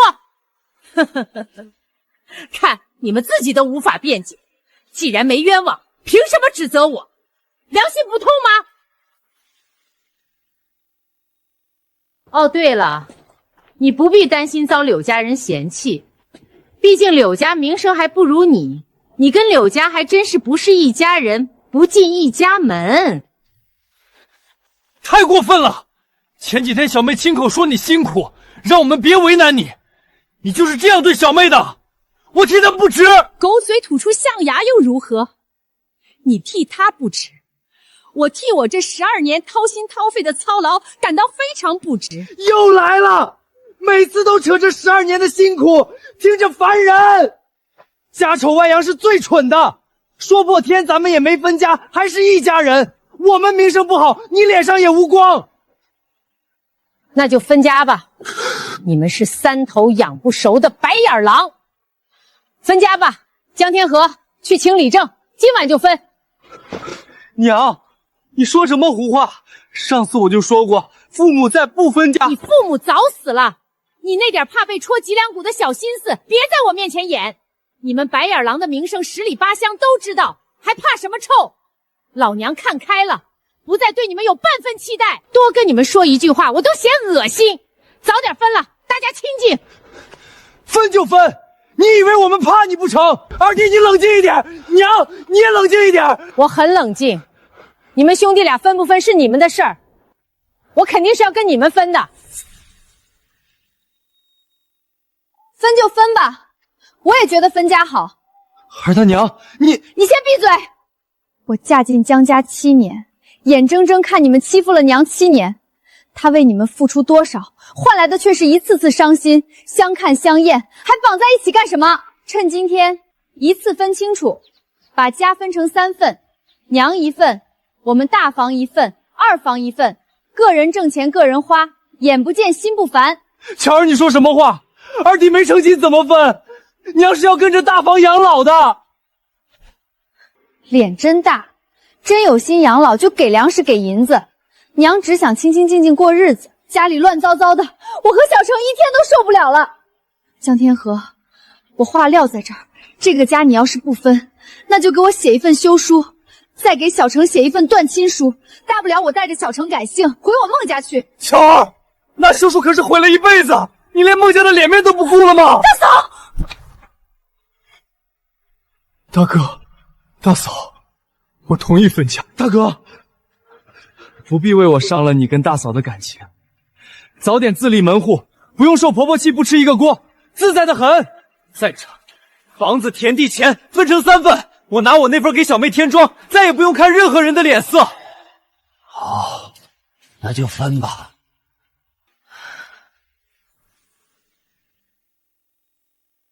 6间住房，每家2间，堂屋、灶房、柴房、洗澡间3家公用。不行，堂屋、洗澡间可以公用，灶房、柴房就这么大，谁先烧饭，柴火算谁的？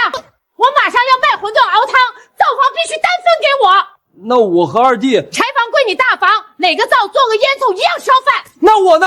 我在院子里灶房旁边自己新建一间。反正院子够大，他爱建就建吧。我一间正屋，一间现成灶房，我手里那点做买卖的钱和锅碗跟你们再无关系。娘要做买卖忙不过来，娘那2亩水田我们租了，二叔以后要娶亲，光2亩不够，一人租娘1亩，我们负责交田税，收成了给娘分粮。对，咱们对半分，我一个人也照顾不来4亩。你们要租就租，省得我自己交田税。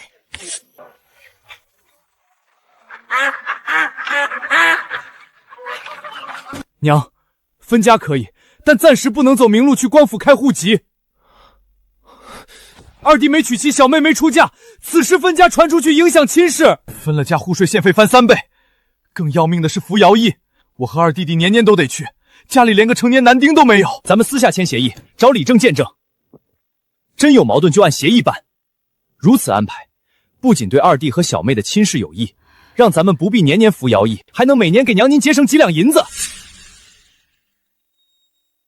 每年养老钱给1钱，外加包口粮。但有一点，娘要是生病了，诊金要钱大房二房平摊。若娘老的动不了，大房二房轮流床前伺候，必须写进协议里，谁也别想推卸。你小时候生病，娘彻夜守着，阳间不还情，到了阴间报应在子孙身上，后悔都来不及。行，采纳，包口粮包看病。阿奶，咱们今晚吃什么？我不饿，就是怕阿奶饿。明天去请李正签协议，今晚做个萝卜酿汤，吃顿散伙饭。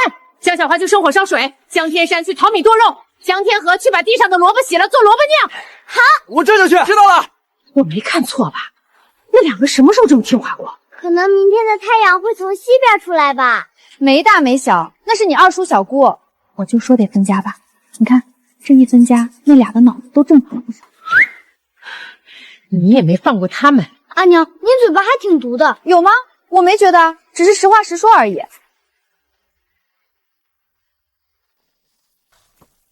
杵在外头干什么？进来别婆婆妈妈的。张伯公，我娘让我请您去家里做个见证，得带上纸墨和笔。又是见证又是笔墨，不是分家就是断亲。你娘让你来的？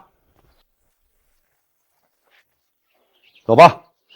爹，早饭还没吃嘞，您带笔墨干什么去？去江家走一趟，给我留一口就行。你跟来做什么？听说安和妹子要支摊子，我去打听打听，支持她呀。月娇伯娘，今天家里你说吧，分家还是断亲？是分家，可不敢断亲呐。哼，分家你倒是敢。分家不是我们提的，你提的。是树大分支，强留矛盾多。张伯公，你怎么还偏心嘞？小妹闭嘴，别乱说话。我大哥说分家你就阴阳怪气，后娘分家你就说分得好，这么偏心怎么分？别把东西全分给他了。江小花，家分3份，娘1份，大房2房各1份，跟你没关系。大哥二哥都没嫌偏心，你有什么资格插嘴？我是你们请来的，不是来看你们吵架的。你要是真怕我偏心，那就把全村的人都喊来吧，有全村人给你们做见证，你们想来也能放心一些。去村里跑一趟，每家派一个人来见证分家。好，不必了，月娇伯娘，不用喊人，我们相信伯公。张伯公，小妹不懂事，我替她道歉。长辈能提分家，晚辈不听。我说他分得好，是因他多年付出没得到回报。你们怎么待他的，心里清楚，我就不明说了，以免你们脸上无光。小何啊，这个家打算怎么分？家分3份，娘1份，大房2房各1份，分得合理，不走明路，这法子对3方都有益。看来你俩也没丧尽天良，至少分家这块还算照顾你们娘。来，老大老二不识字，我教你们写个大概。小何，你小时候我教过你，名字肯定还没忘。丫头，你这20多年是不是背着张博偷偷献字了？老天爷，安和妹子居然会写字，还写得这般好，这漂亮字迹我可写不出来。阿奶好厉害啊！一时间竟忘了这一世的自己，还是一个连名字都写不好的乡野农妇。嗨，张伯，您忘了，我会写字还是您教的。那会儿你写的歪歪扭扭，狗看了都嫌弃，哪像现在。就因您嫌丑，我晒谷子拿小木棍写，喂鸡蹲地上划了泥土，烧饭用手指在草木灰里练，这就叫勤能补拙。娘，您可真让人意外。老天爷，天天跟爹待一块我都没学，真佩服你。木棍划出来的字儿能有毛笔的架势，小时候没发现你对学习。哎，张伯可不兴说，大孙子在这儿呢，以后我还怎么管他？小程啊，你阿奶小时候很勤快，很努力。来，按手印。分家协议很重要，都收好。张伯公，我们兄弟想请您帮个忙。分家后，我和大哥想各自卖1亩水田。卖水田？为什么？小妹2月后出嫁，嫁妆没着落，光靠扛大帮来不及，不能让她被柳家瞧不起。张天和，你疯了吧！我不同意。大房就2亩水田，卖1亩交赋税都不够，一家3口吃什么？海大娘别激动，只卖1亩，等有钱再买回来。咱们租娘的那2亩种，粮食够吃的。连卖地都不跟我商量，你不仅是他大哥，还是我丈夫小程的父亲。已经分家了，娘不会替你担着了。你为他考虑时，能不能管管我们母子的死活？孩他娘！大哥，算了吧，你有家室，田不能说卖就卖，要不就卖我的吧。我那2亩水田可以全都卖掉，反正我还没娶妻，也不用养儿子，整个2房我说了算。对，就卖2房的，你一个人做主。大房我是死活不同意。别听你大嫂胡说，大房2房各卖1亩，晚上我再跟你说。我活生生站在这儿等什么晚上？这田要卖也是给我儿子读书娶媳妇，不是给江小花嫁妆。你不要不讲理好不好？小程才多大，现在最要紧的是小妹嫁妆。你就是不讲理，一人一半很正常。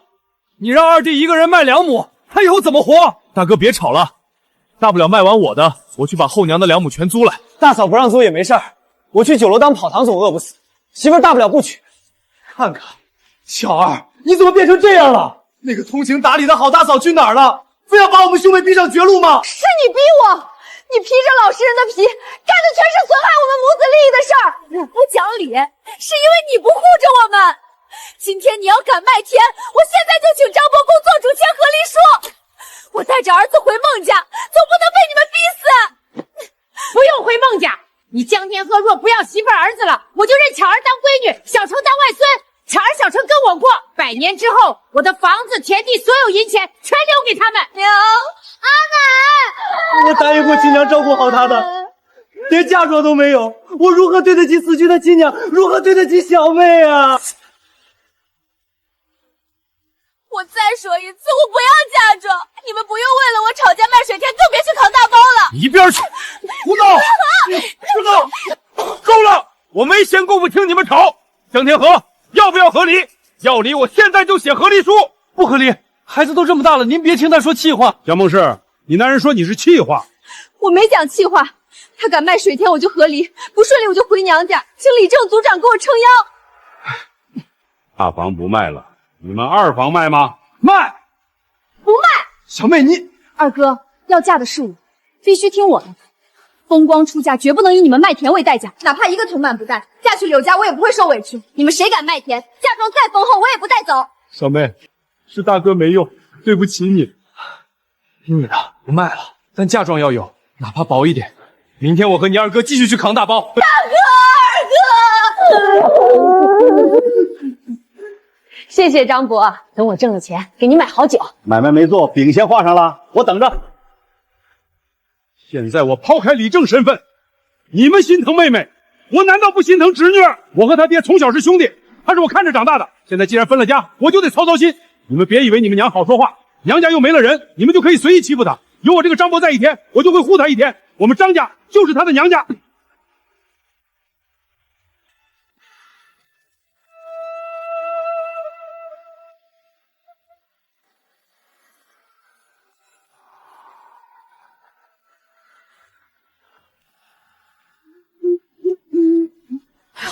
韩河妹子，听说你和那几个白眼狼分家了，巧儿吵到要和离，真假呀？听月娇说，他们还要卖水田置办嫁妆，分得好，别让他们连累你。那3个就是从小被你惯坏的，这次分家让他们吃苦，以后改过自新，好好孝顺你。多谢诸位关心，我好得很，巧儿和小程也好得很。不出意外，正月25正式摆摊，大家赶鱼到东市找我，我请你们吃馄饨。不用你请，你做买卖不容易，我们付钱去吃。对，付钱照顾你生意，快去进城办正事吧。付完摊车尾款就剩6000多了，买肉、大棒骨、虾米干，官府水井打水还得1个铜板1桶，一天好几桶水钱，想自己推水来？本来推着1锅汤就挺重，再让我推几桶水，那不得要了老命？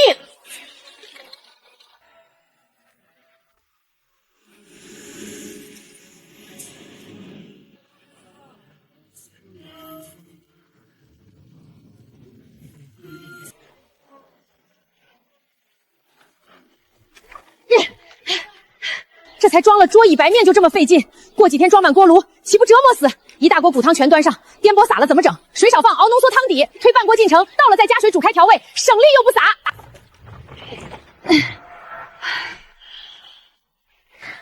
木匠手艺真好，娘打算什么时候摆摊？下一个虚日，提前1天买大骨和瘦肉就行。娘，我陪您去打下手，负责端馄饨洗碗控。还有我收拾碗筷擦桌子。巧儿不能太劳累。小程必须待在我们身边，绝不能乱跑，都听娘的，没问题，我很乖的。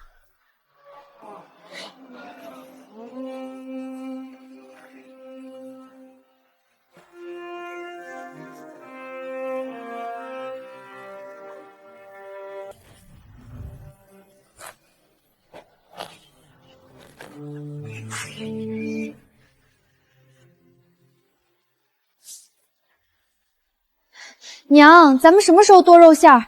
是不是该和面了？快炖汤吧！急什么？还早着呢，去煎你的药喝。娘，等天黑了再说。终于要开干了！开干！我都等一整天了。刚开始你们兴奋，等累得腰酸背痛，看你们还有没有这劲儿？有，能腰酸背痛说明生意好，有钱挣，怕什么辛苦？反正我不怕。那行，巧儿洗肉挤菜，小程生火，咱们开干。好嘞。等下，水没过骨头，再多2个指节就行。娘，3斤大骨头呢，这点水够吗？去城里的路不平，装太满一颠簸全洒了，熬成浓汤，去了城里再加水。娘，您可真聪明。我说我怎么打小机灵，原来随了阿奶啊！去，你们娘俩的嘴抹了蜜了。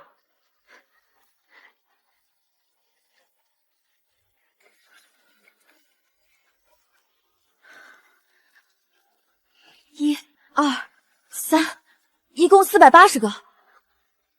娘，这馄饨一碗得装多少个？那馄饨馅儿只有指甲盖大，一碗15个。咱们家馄饨大不说，还皮薄馅厚的，一碗装8个应该就差不多了。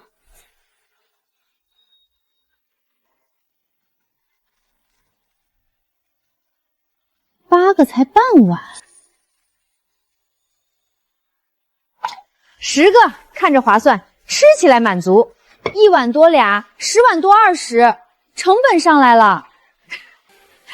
你算的可真仔细，薄利多销也得挣辛苦钱呀。煮熟看吃多少舒服，就定装几个。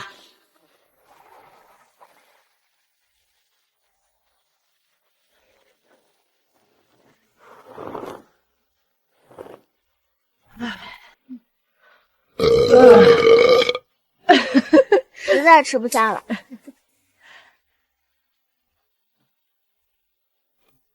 定了，一碗装9个。吃了30个，剩30个，剩450万，刚好50碗，每碗卖8文，就是400文。大棒骨瘦肉加白面，成本181文，400减181剩219，还得算葱姜虾米炭火荸荠。虾米调料能用5、6回，葱姜自己种，满打满算所有成本260文上下，50碗卖400，净赚140文，出一次摊儿，1个月租金就回来了。若是生意好，一天卖100碗，纯利280文，现成1月9个徐日，抛开下雨，算他5次就能挣1两半。若是平时也出摊儿，就算每天只卖25碗，加起来1个月至少能挣3两。有了这3两，马上送小城读书，还能租铺面，咱们亏不了。一个月至少3两。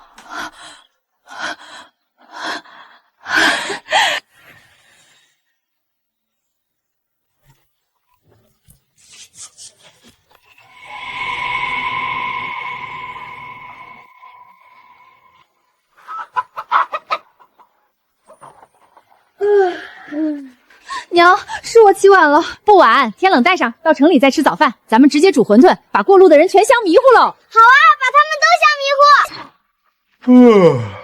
小城跟上，哎，去摆摊了。娘咋了？快点，去看看娘的小水缸有水没？没水给她调满。用水真快，昨天才偷偷调满，今天又见底了。只是分家不是断亲，挑点水就有怨言。大哥，你说他知不知道水是我们挑的？这要紧吗？当然要紧，他没打，大嫂没打，总不能是田螺姑娘打的吧？后娘挺聪明，肯定能猜到是我们。你说日子长了，他会不会感动原谅我们？他现在就是和我们生气，对吧？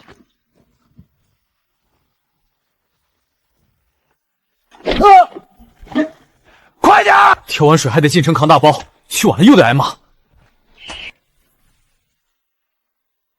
别催了，脚底抹油了都。挑完水还能喝碗红薯汤再走。吃什么吃？挑完水立马追娘和大嫂去，他们推那么多东西，得帮忙推车。大哥，你分了家都孝顺起来了，良心发现了，还是后悔分家，想讨好后娘不让分？你在我这挺凶，在后娘大嫂面前怎么连个屁都不敢放？我就是好奇，后娘知不知道我们是田螺姑娘？快走！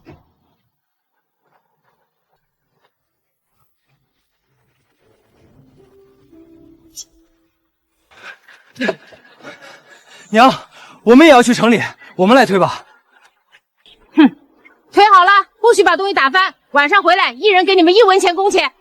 不用给工钱的。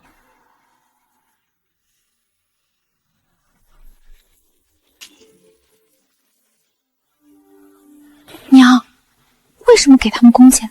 这是他们该做的。该给还得给，小钱不算清，大钱算不清。给了工钱就是雇佣，以后想拿团车分我的买卖银子，门儿都没有。你也有工钱，我不防你，得防你男人。万一日后二房娶个搅事精，见我贴补你还不闹翻天？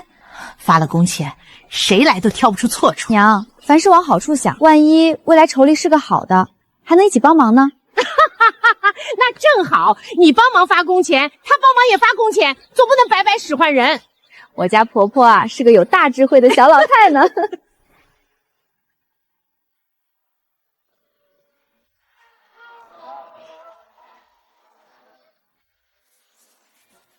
大妹子，你们这摊卖什么吃的？手往哪儿放？经过同意了吗？我这下面放的都是钱，看看你那猪蹄，跟裹了炭灰似的。做实手这么脏，诚心来砸场子是吧？信不信扭送官府让你吃板子？你说话太难听了，邻里邻居的，我看一眼怎么了？我儿子说的没错，做买卖干净卫生最要紧，非亲非故你伸手就碰。你瞅瞅你那手，在家烧饭都得洗干净，更别说出来卖吃食。瞅着干什么？刚用哪只手阻止隔壁大娘作乱的，还不快去洗干净？作乱！这母子俩真敢说。有什么了不起？这摊位换3拨人了，我看你们能摆多久？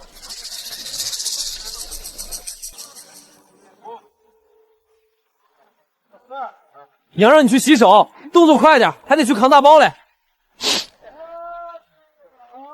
哦，我去哪儿洗手？去前面官府管辖的水井，1文钱1桶，挑2桶回来。哦，我这就去。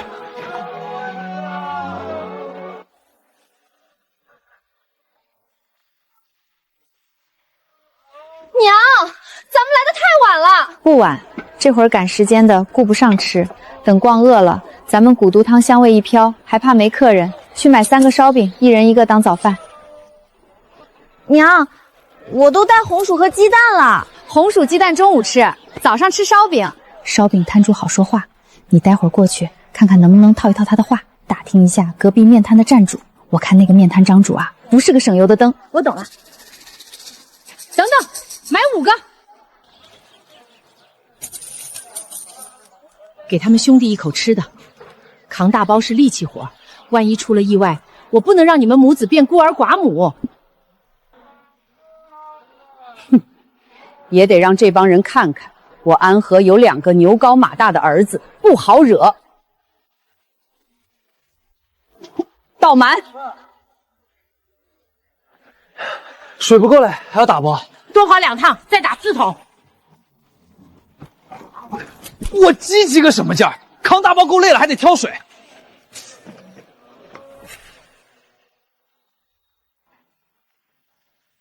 安大妹子，你家娃可真孝顺，我家那俩有一半懂事，我半夜都得笑醒。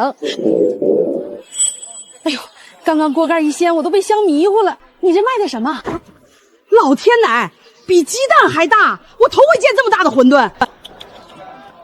我的天，皮薄馅厚，连肉馅都透出来了，比那谁谁谁卖的馄饨好了不止1万倍。小声点儿，别又吵起来。哼，我怕他，大不了再干一架。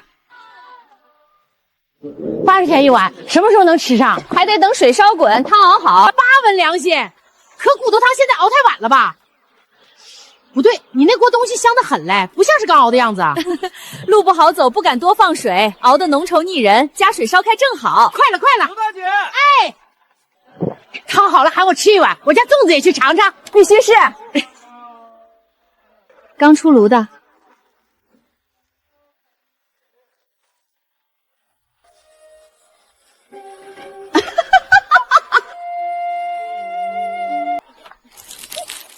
阿奶辛苦，多吃点。阿奶1个够了，你长身体自己吃。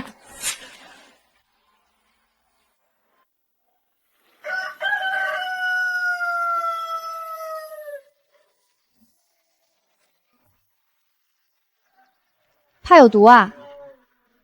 没，我就是有点惊喜。大嫂，我也有。娘说了，扛大帮不能饿肚子。多好的娘，你们一个都不懂珍惜。我再去挑2桶，我和你一起。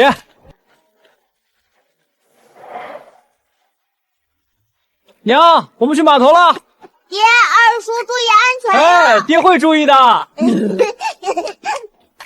齐大叔叮嘱你摊位必须留人看，他媳妇儿偷偷告诉我，隔壁是陈寡妇，纯笑面虎，表面嘻嘻嘻，暗地咒人没生意，不打招呼偷吃别人的，还造谣不干净，甚至趁人不在往吃食里撒盐撒糖。这摊位换了好几拨人了，全是被他欺负走的。其他摊主也不收拾他，不怕他今天撒糖撒盐，明天就开始投毒。要是不小心吃死了人，这算谁的？齐大叔他们耗不起，这寡妇死缠烂打不嫌累，撒糖撒盐还不认账，说别人手艺差，官府见了都躲。哼，那他最好别惹我，我不做买卖也能跟他对着干。敢惹我，我套麻袋打得他下不了床。娘最厉害了，徐婶子说她看您面善，以为好欺负，没曾想二叔那么虎，恶人还得恶人磨。是啊，恶人还得恶人磨。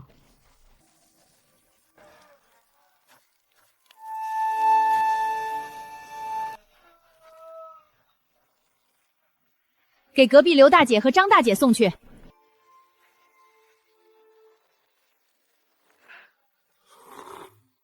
安大妹子，你家馄饨是我吃过最好吃的，绝不夸张。可不是，这汤差点把我的舌头掀掉。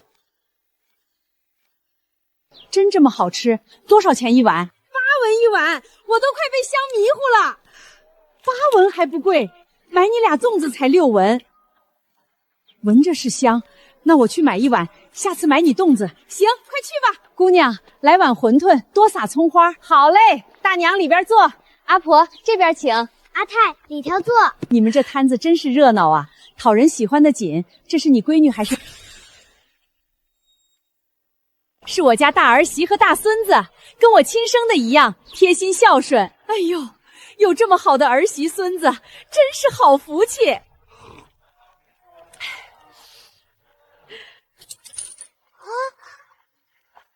多好的生儿媳和大孙子呀！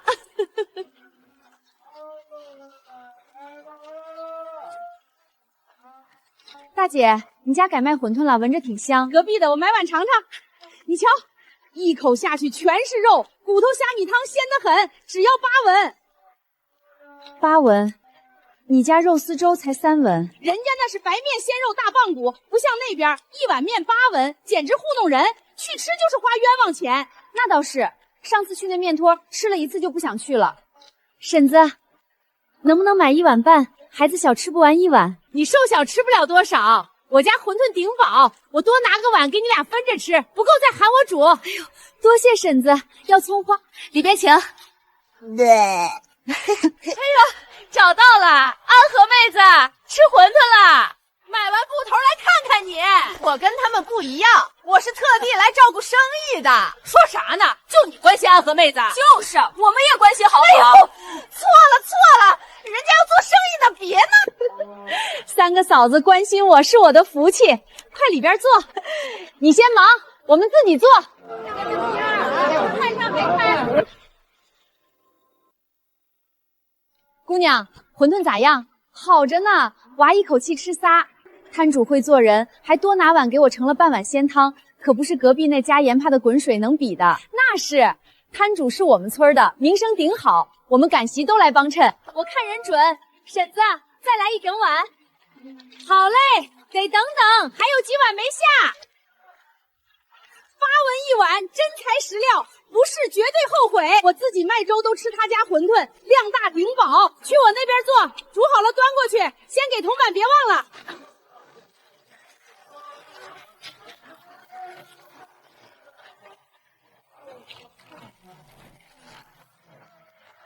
小娃，没有桌子高就出来做买卖啦？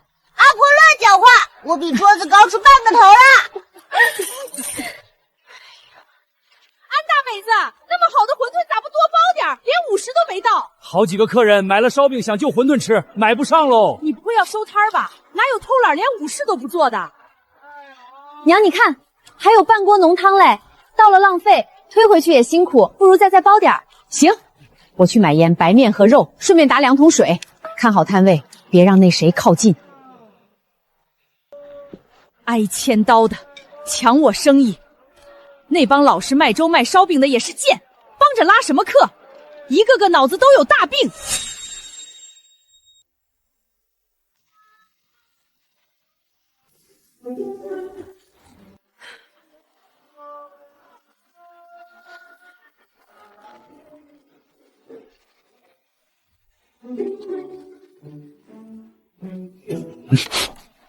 8文一碗是吧？给我来2碗。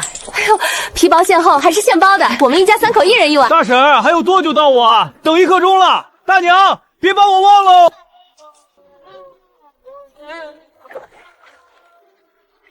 快了，小伙子，这碗就是你的。大姑娘别急，下一碗到你。后面的别排了，没食材了，今天的卖完了。张大姐来3个肉粽，刘大姐3碗肉丝粥。没喽，早卖光喽，准备收摊回家。托你的福，香味把客人都引来了，不愿排队的就吃我的粥，就连隔壁那陈寡妇都多卖了几碗呢。可惜客人花冤枉钱吃那清汤寡水的破烂玩意儿。最后3个刚出锅趁热吃，再来3个饿得能吃下1头猪。没了，托你的福提早收摊，看在你包圆的份上，给8个同伴就行。多谢了，绝不跟你客气。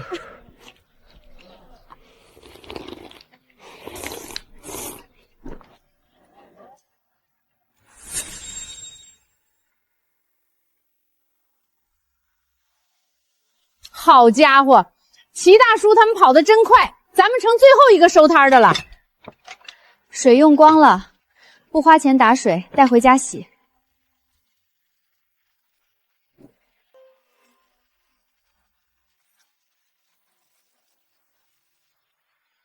安婶子，听说你今天馄饨摊排队排老长了。可不是，我婆婆说2张桌子坐得满满当当，连个落脚地儿都没有，指定发大财。托大家伙福，在家包的卖完，又买食材现包了1锅，下次去给你们优惠。快去煎药，别耽误了。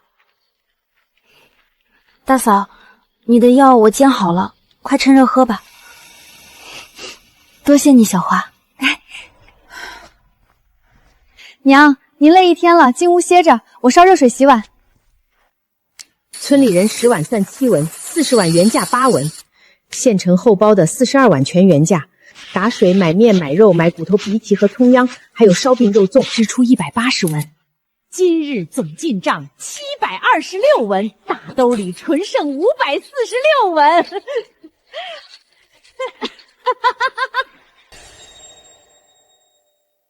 原本的189文加上今天546文，735文，7000万银子，真快乐呀！这成就感绝了。对，发工监，那俩白眼狼1人1文，巧儿10文，小程5文，还巧儿的216文，小程的12郎。刚开业要有好意头，不能白吃白喝。打开门做生意哪有不收钱的？托你的福，去我那儿做的客人都买了粽子和烧饼呢。好，以后一起和和睦睦，把银子都挣了。隔壁面摊的破面都卖8文，我这料足未鲜，这钱挣得心安理得。娘，晚饭好了，先吃饭吧。门没栓，巧儿进来。娘，今天挣了这么多啊！这是你们的，你的提给钱，小程的零用钱，还有你俩的工钱15文，旁边那2文是白眼狼的。趁那2个没回来，赶紧收好，尤其是你俩的私房钱，绝不能让他们看见。我晓得，娘太大方了，竟还给小程发工资。怎么，我家小程今天没干活啊？是，有您这样的婆婆，小程有您这样的阿奶，是我们母子俩的福气。有你这样的儿媳，有小程这样的乖孙，也是我的福气。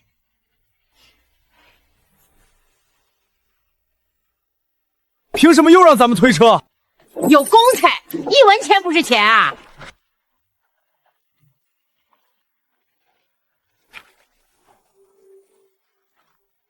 上次没排上，馋死我了！给我来2碗。老板娘，没座了，我坐你这儿。哎呦，光吃馄饨不顶饱，我这新蒸的大包子、大馒头软乎的很，来2个就着吃。行，来2包子。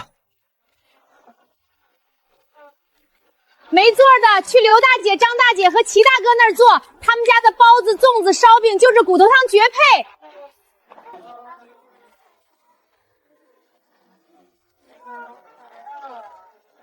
挨千刀的，卖粥的贱蹄子竟然卖起包子，抢我生意。娘，钱挣得真痛快，要不咱们再去收摊，回家休息去。安大妹子，这就收摊了，50还没到嘞。你这生意做的可太随意了，哪像做买卖的？哦，再买食材你们都收摊了，留我最后一个苦哈哈啃粽子啊！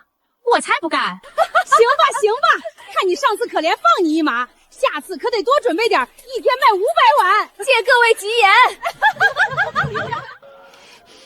杀千刀的，敢坏我生意，看我让你吃不了兜着走！买面、买肉、买逼气，2天支出489文，原有的490加今天进账798，减掉支出还剩799。白眼狼和巧儿小城的工钱除开，留点买肉钱，剩下500文攒着换碎银。出一次摊儿，纯利就是300文，1个月下来好多银钱哟。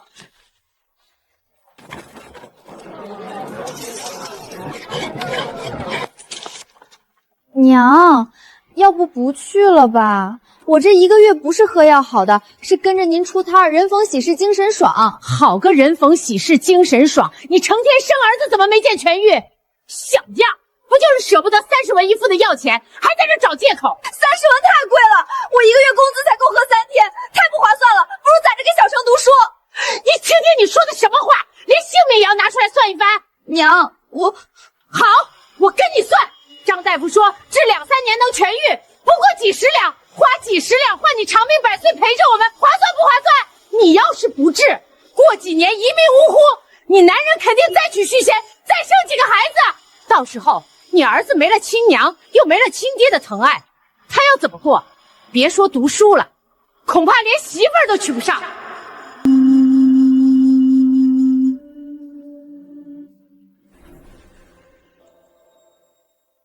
不是每个后娘都像我，若小城碰上个蛇蝎心肠的，天天打骂，不给饭吃，他惨不惨？你要用命换他读书，他会愿意吗？他会内疚一辈子。不够坚强的前脚送走你，后脚就找到魔斗子跟你去。娘，我不要你死，不要恶毒后妈打我。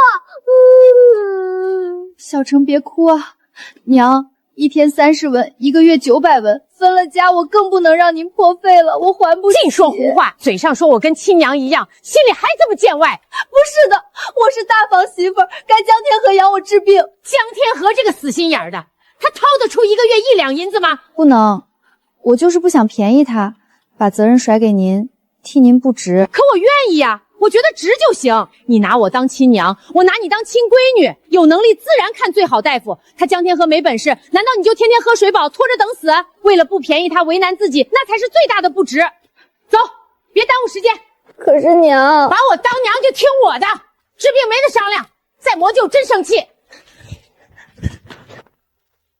老夫人，又带着你家儿媳妇来诊脉啊？又得麻烦您了。这1个月他身子舒坦不少，多谢您让我们看到希望。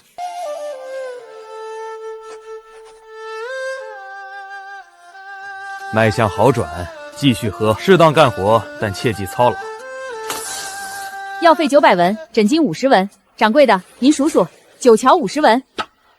老夫人，带这么多铜板，太遭贼定计了，得小心点儿。摆个小摊积少成多，正想去钱庄换碎银，还没来得及。我们每个月都要去钱庄换银棒子，早出了不收手续金，我顺手给你换，省得你去排队交钱。这不麻烦您吧？顺手的事儿，不过摆2000两你还得自己去。每个月能挣几两就顶天了。我听说东市新开了一家馄饨摊儿，生意火爆的排长队。老夫人，该不会就是你的吧？还真是，东市就我那一家需要排队。哎呦，我老娘吃了1次，天天唠叨，说不去吃这辈子不圆满。我去了2次都没吃上。实不相瞒，我也去了2次。你家馄饨城里都出名了，能不能考虑平常也出摊儿？为日我们哪抢得过赶需的乡亲？为日我们医馆最忙，根本走不开啊。抱歉，我不知道你们去过，下次别排队了，我让巧儿直接给你们送几碗过来。不妥，插队被人戳脊梁骨，我们良心不安啊。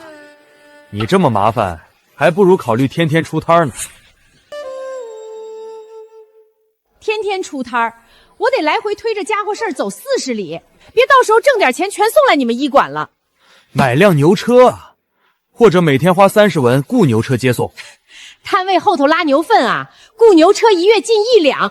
老夫人，我有个提议，你手艺这么好，余日出摊太可惜了，不如在城里租个铺面，天天开张。租铺面那得多少银子？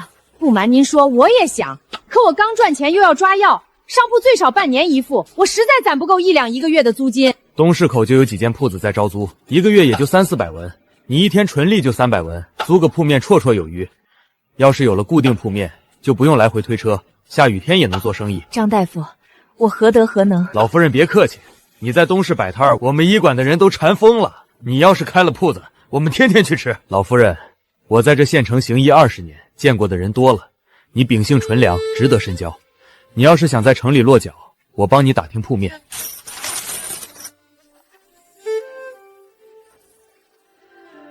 多谢张大夫，这铺面的事儿，我回去好好琢磨琢磨。娘，县城铺租不便宜，张大夫找着了真搬吗？搬，只要合适就搬。名气打出去了，换地儿不怕没客。有了铺子，每天开业，时间延长，挣的银子多几倍，还怕那点铺租？有了铺子能在里面炖汤睡觉，阿奶阿娘就不累了。对喽，还是小程想得明白。阿奶把钱攒够了，就送小程的去读书。到时候啊，小程清早去学堂，傍晚就回商铺。阿奶天天都能见到你，你也能天天吃到阿奶做的饭菜，这多好呀！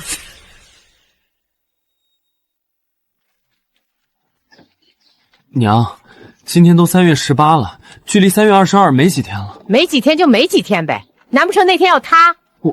我和二弟扛不了几天大包了，最多扛到后天。哦，后天3月20，就是说下个余日你们不进城，要我自己推摊车，对吧？多大点事儿，本来就是搭把手，不进城我自己推，还省工钱了。大哥，你能不能直说？弯弯绕绕的，我听着都累。娘，我大哥嘴笨。今天是18，22是小妹出嫁的日子，我们扛大包到20号午时结了工钱，直接在县城给小妹买嫁妆。21号不出门，在家布置做红鸡蛋喜糕炸丸子。等等，让我捋捋。谢谢你们提醒，恭喜你们。但我早表态过，不掏钱准备嫁妆，也不帮忙煮鸡蛋炸丸子。你想多了，没打算让你掏钱出力。是啊，娘，你误会了，嫁妆和家里布置吃食全由我和二弟负责。早说呀，吓死我了！既然没歹心，你们这是干嘛？不是，什么叫歹心啊？娘，我们就是拿不定主意，想听听你的意思。小妹出嫁，我们是不打算请村里人喝喜酒的，但又怕家里太冷清不热闹。停！大柱，江家怎么送她出嫁与我无关，想怎么办自己决定，我没建议。怎么能不说？你是长辈得同意啊！村里人说闲话，小妹气得哭，爱面子不摆酒了，怕冷清被男方欺负。我们想摆2桌，请你和巧儿的娘家人撑场面。是啊，有人撑场面，娘脸上也有光。到时候你坐高堂位，等小妹拜别，有亲戚陪着，柳家人不敢造次，不然你肯定没人瞧得起。现在知道提我娘家了，以前我爹娘在世时你们去干嘛了？现在他们死了想起来了，不觉得可笑吗？娘，不是还有那几个关系不如邻居的叔伯是吧？巧儿娘家人你想请就请，但我叔伯绝不许用我的名义糊弄我，你还嫩。高堂位是龙椅啊，人人都想坐，我上赶着让他拜别。柳家是什么好人家，我需要他们瞧得起？名声臭到人人都避之不及的家族，提一句我都嫌脏，千万别来沾边。结亲的是你们，不是我。你什么意思？什么叫不想坐高堂位？你是真不明白，还是故意装不明白？大哥，你来劝，我劝不动。娘，不用劝，我明摆着告诉你们，3月22那天我不会留在家，我会跟往常的习日一样，早早出来摆摊儿。你们的喜事儿，爱怎么办就怎么办，我一概不管。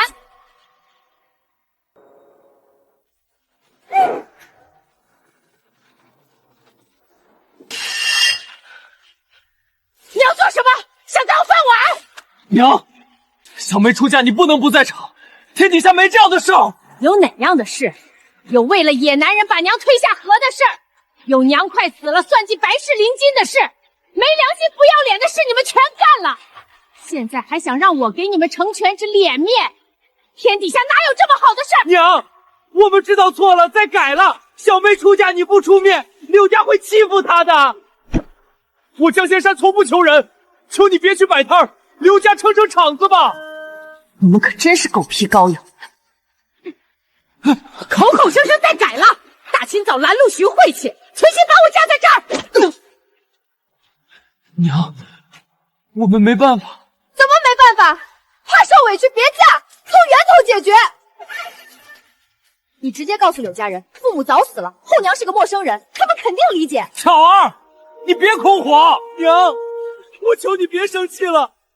小妹对你不是故意的，分家我们依了，嫁妆没强求，你的水是我们打的，车是我们推的，炉子是我们烧的，我们这么努力讨好你，气也该消了吧？消气？我都没生气，我消什么气？你们听好，我没生气，我只是看开了，觉得过去付出全不值得，不想再跟你们有牵扯，明白吗？不可能，你就是在生气，否则你不会不理小妹，更不会连她出嫁都不想管。不管就是生气。江小花把我推下河，险些丧命，是不是事实？回答我。我去鬼门关走一遭，选择远离他保命，选择不步插程序，这难道不是理解？非要我豁出命去阻拦，你们才痛快？不是的，娘！闭嘴，少给自己脸上贴金。分家是我态度坚决，你们没招。推车我发了工资，我只问一句，我买的早饭你们吃没吃？吃了，几文钱的枣和工钱跟干的活不对等。娘，我求你，我出1天摊的钱给你，只求你那天留在家撑个面子。嫌工钱低可以不干，别拿这个当筹码绑架我。从今天起不必再推车，别再装听不懂人话的傻子，别再消耗我的耐心，逼我和你们断亲。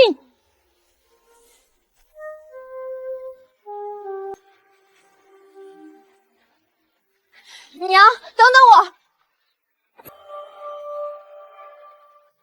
爹，你今天怎么对阿奶，我以后就怎么对你。你要断亲，我长大了也跟你断亲。阿奶等等乖孙，儿子不孝可以不要，乖孙不能丢呀。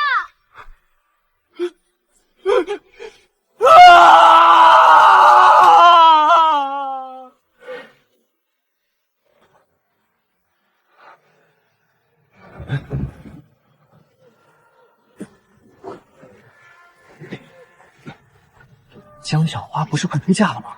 这俩怎么跟丢了魂似的？呸！谁知道哟？说不定亲事黄了，都没见来村里请帮忙摆酒。黄了好，柳家不是好人家。我倒看见他俩帮安小子推摊车了，分家后变孝顺了。真的假的？这可是比出嫁还大的喜事。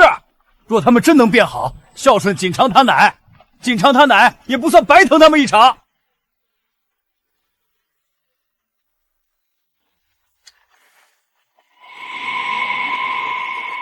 等等，你真不留下来看我出嫁？留下来做什么？亲眼看着你跳入火坑，堕入地狱吗？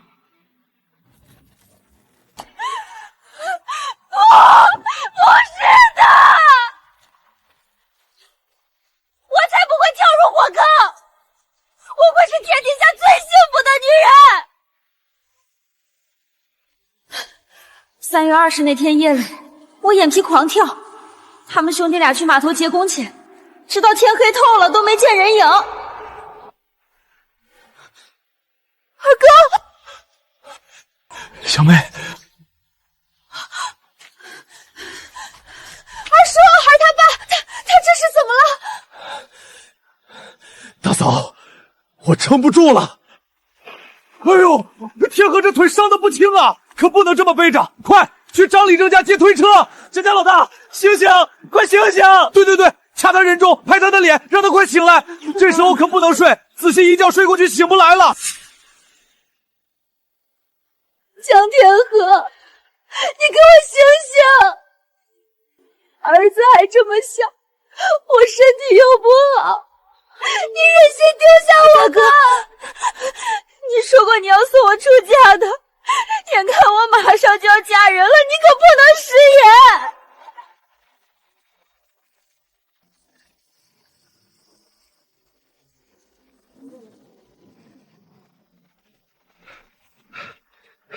来，搭把手，避开他的腿，放到推车上。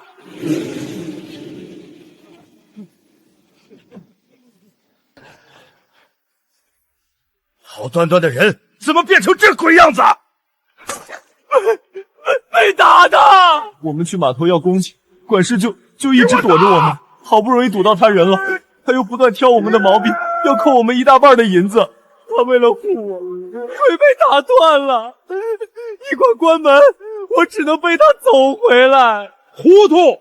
城里的医馆关门了，你可以背他去镇上，再不济去隔壁村段大夫家也行啊。老大，去请大夫，直接带去江家。老二推车，快！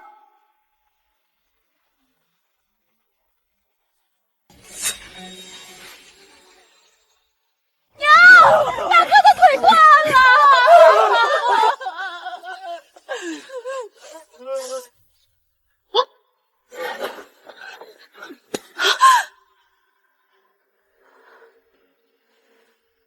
不许哭！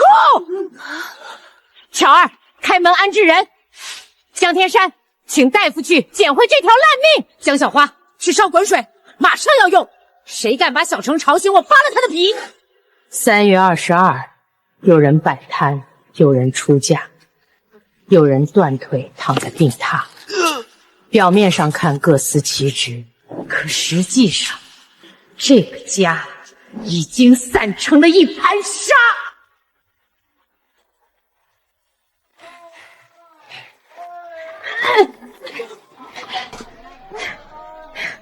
刘大姐，帮我看一下摊儿，我去挑几桶水。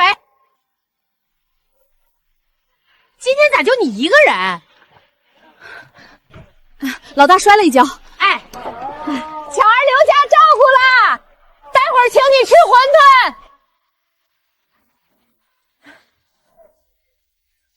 还吃啥馄饨？我都造了4个了，尝尝我男人做的大肉包。皮薄馅厚，绝了！难怪你能吃4个。哼，我男人可是镖局里押镖练过的，就陈寡妇那破面摊的死面丸头，也配跟老娘比？再给我留8个，带回去给小程吃。各位客官久等，水马上开。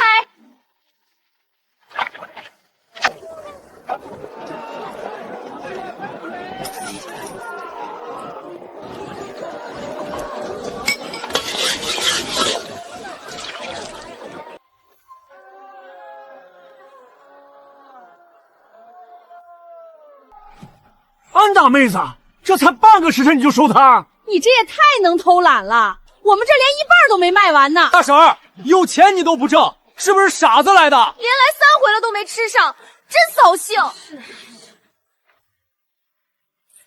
大娘啊，你就不能多做点吗？半个时辰就收摊儿，你家馄饨也太难买了，下次再买不到我就不来了。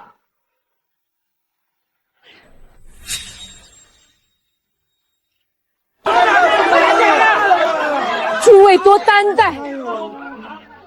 就在前天，我大儿子摔断了腿，他瘫在床上，儿媳实在抽不开身。我这会儿收摊儿也是赶着去医馆请大夫保他那条腿呀。大家放心，我已经托人找商铺了，等不用推着摊车跑，连搞3天大减价。原来是这样，那是我们误会婶子了。对，大婶快去忙家里的事儿，我们等你的商铺开业。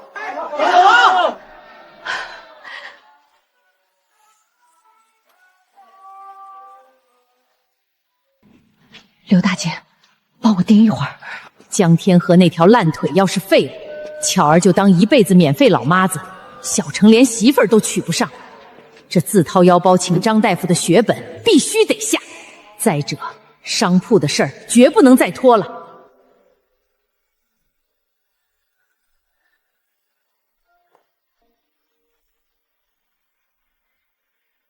安妹子来得巧，我正要派人去东市找你。罗大哥，可是商铺那边有消息了。正是，张大夫正在后院忙，你先坐下歇着。总之，整个医馆可以说除了张大夫外，其他人都快变成我的亲戚儿了。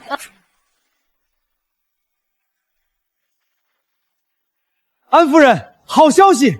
我朋友那商铺4月初8就能退租空出来。那间商铺在东市什么位置？我现在就去瞧瞧。我同你一起。这怎么好意思？医馆还得您坐镇。看我这记性，差点把正事儿忘了。今天还想请您出个诊。是你儿媳妇儿？是我儿媳妇儿她丈夫，被人胖揍断了一条腿，请了俩大夫，都说没救，要拄拐。您给看看。儿媳妇她丈夫。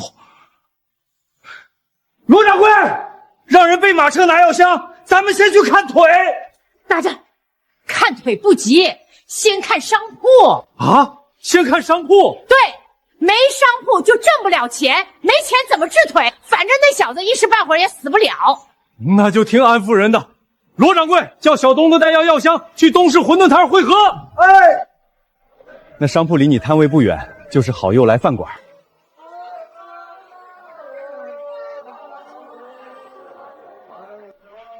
竟是那里！我看那儿能摆10套桌扎呢。卖馄饨前厅足够，但后院不大，只有灶房和柴房，住不了人。张大夫吞噎当说，灶房、壶弦、水井以及交口现拧胶。不过院里有口水井，用水方便。对了，东市这边所有商铺门前的位置都是属于商铺的，到时候你可以把门口租出去，让别的摊贩过来摆摆摊儿，你收个小租金。也可以把桌子板凳摆出去几套，供客人们用餐。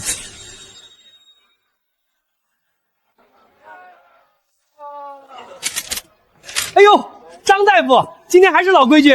今天不吃，你不是要迁去西市吗？我带亲戚来看看这空出来的商铺。原来这位安娘子是您亲戚啊！已经认得我。安娘子的馄饨在鹿鸣县可是出了名的，我都想找你买方子了。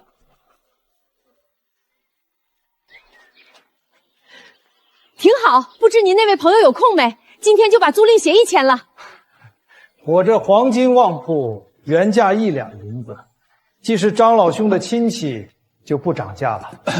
那什么，杨老弟啊？行，没问题。杨师爷，1两铺租我能接受，就是这付法。杨老弟，我这表妹命苦啊，儿媳妇药罐子，儿子前2天刚被人打断腿瘫在床上，他哪拿得出那么多现钱？就让他1个月付1次吧。行行行，1个月1付，但得交2个月押金，加上首月，先拿3两，多乙全留给你，签5年死契，交税守法。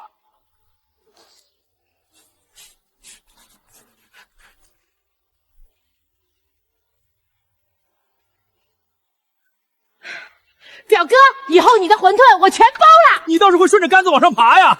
还在官府门口呢，演戏得演像点。既然表妹这么大方，以后我必定常去蹭吃蹭喝。多谢赏脸。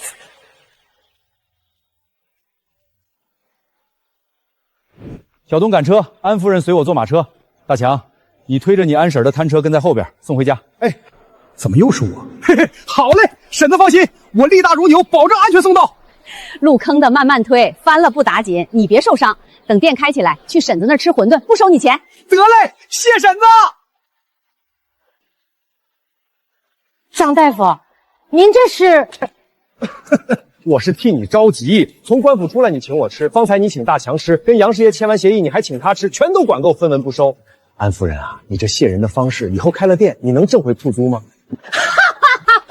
有大家伙支持，挣回铺租不成问题，搞不好还能发个小财。您和杨师爷从小一起长大，同穿一条裤子，您说我是表妹，他不会查出端倪？放心，我跟他说你是我夫人的娘家表妹，他对我夫人那边的亲戚一无所知。原来如此。至于我夫人那边，早在你第1次带儿媳来看病时，我就跟她提过你。毕竟像你这样把儿媳当亲闺女对待的婆婆，100年难遇。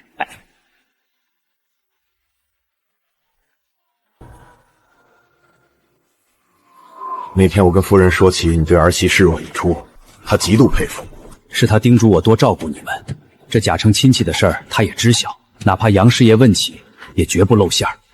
张大夫，你们这那什么，姐夫，我就叫您一声姐夫吧。既然是对外宣称娘家表妹，我就没有娘家，不如假戏真做，我认夫人当表姐，以后逢年过节我给你们送年节礼。嘿，你这人难怪生意好，特能顺着杆子往上爬。这回不拿馄饨还人情了？都是亲戚了，表姐想吃，我做好了直接送上门。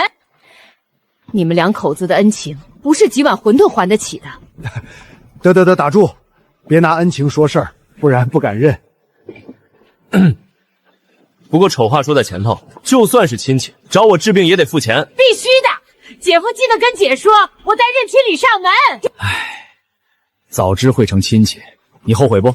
后悔什么？嗨，在县衙，那杨师爷跟老狐狸一样，说不涨价就是怕咱俩砍价。你要是给我个发挥的机会，一个月少几十文，一年下来也是笔大账啊。嗨，这有什么好后悔的？一来不想让您再欠他人情，二来我也想给杨师爷留个爽快的好印象，处好关系。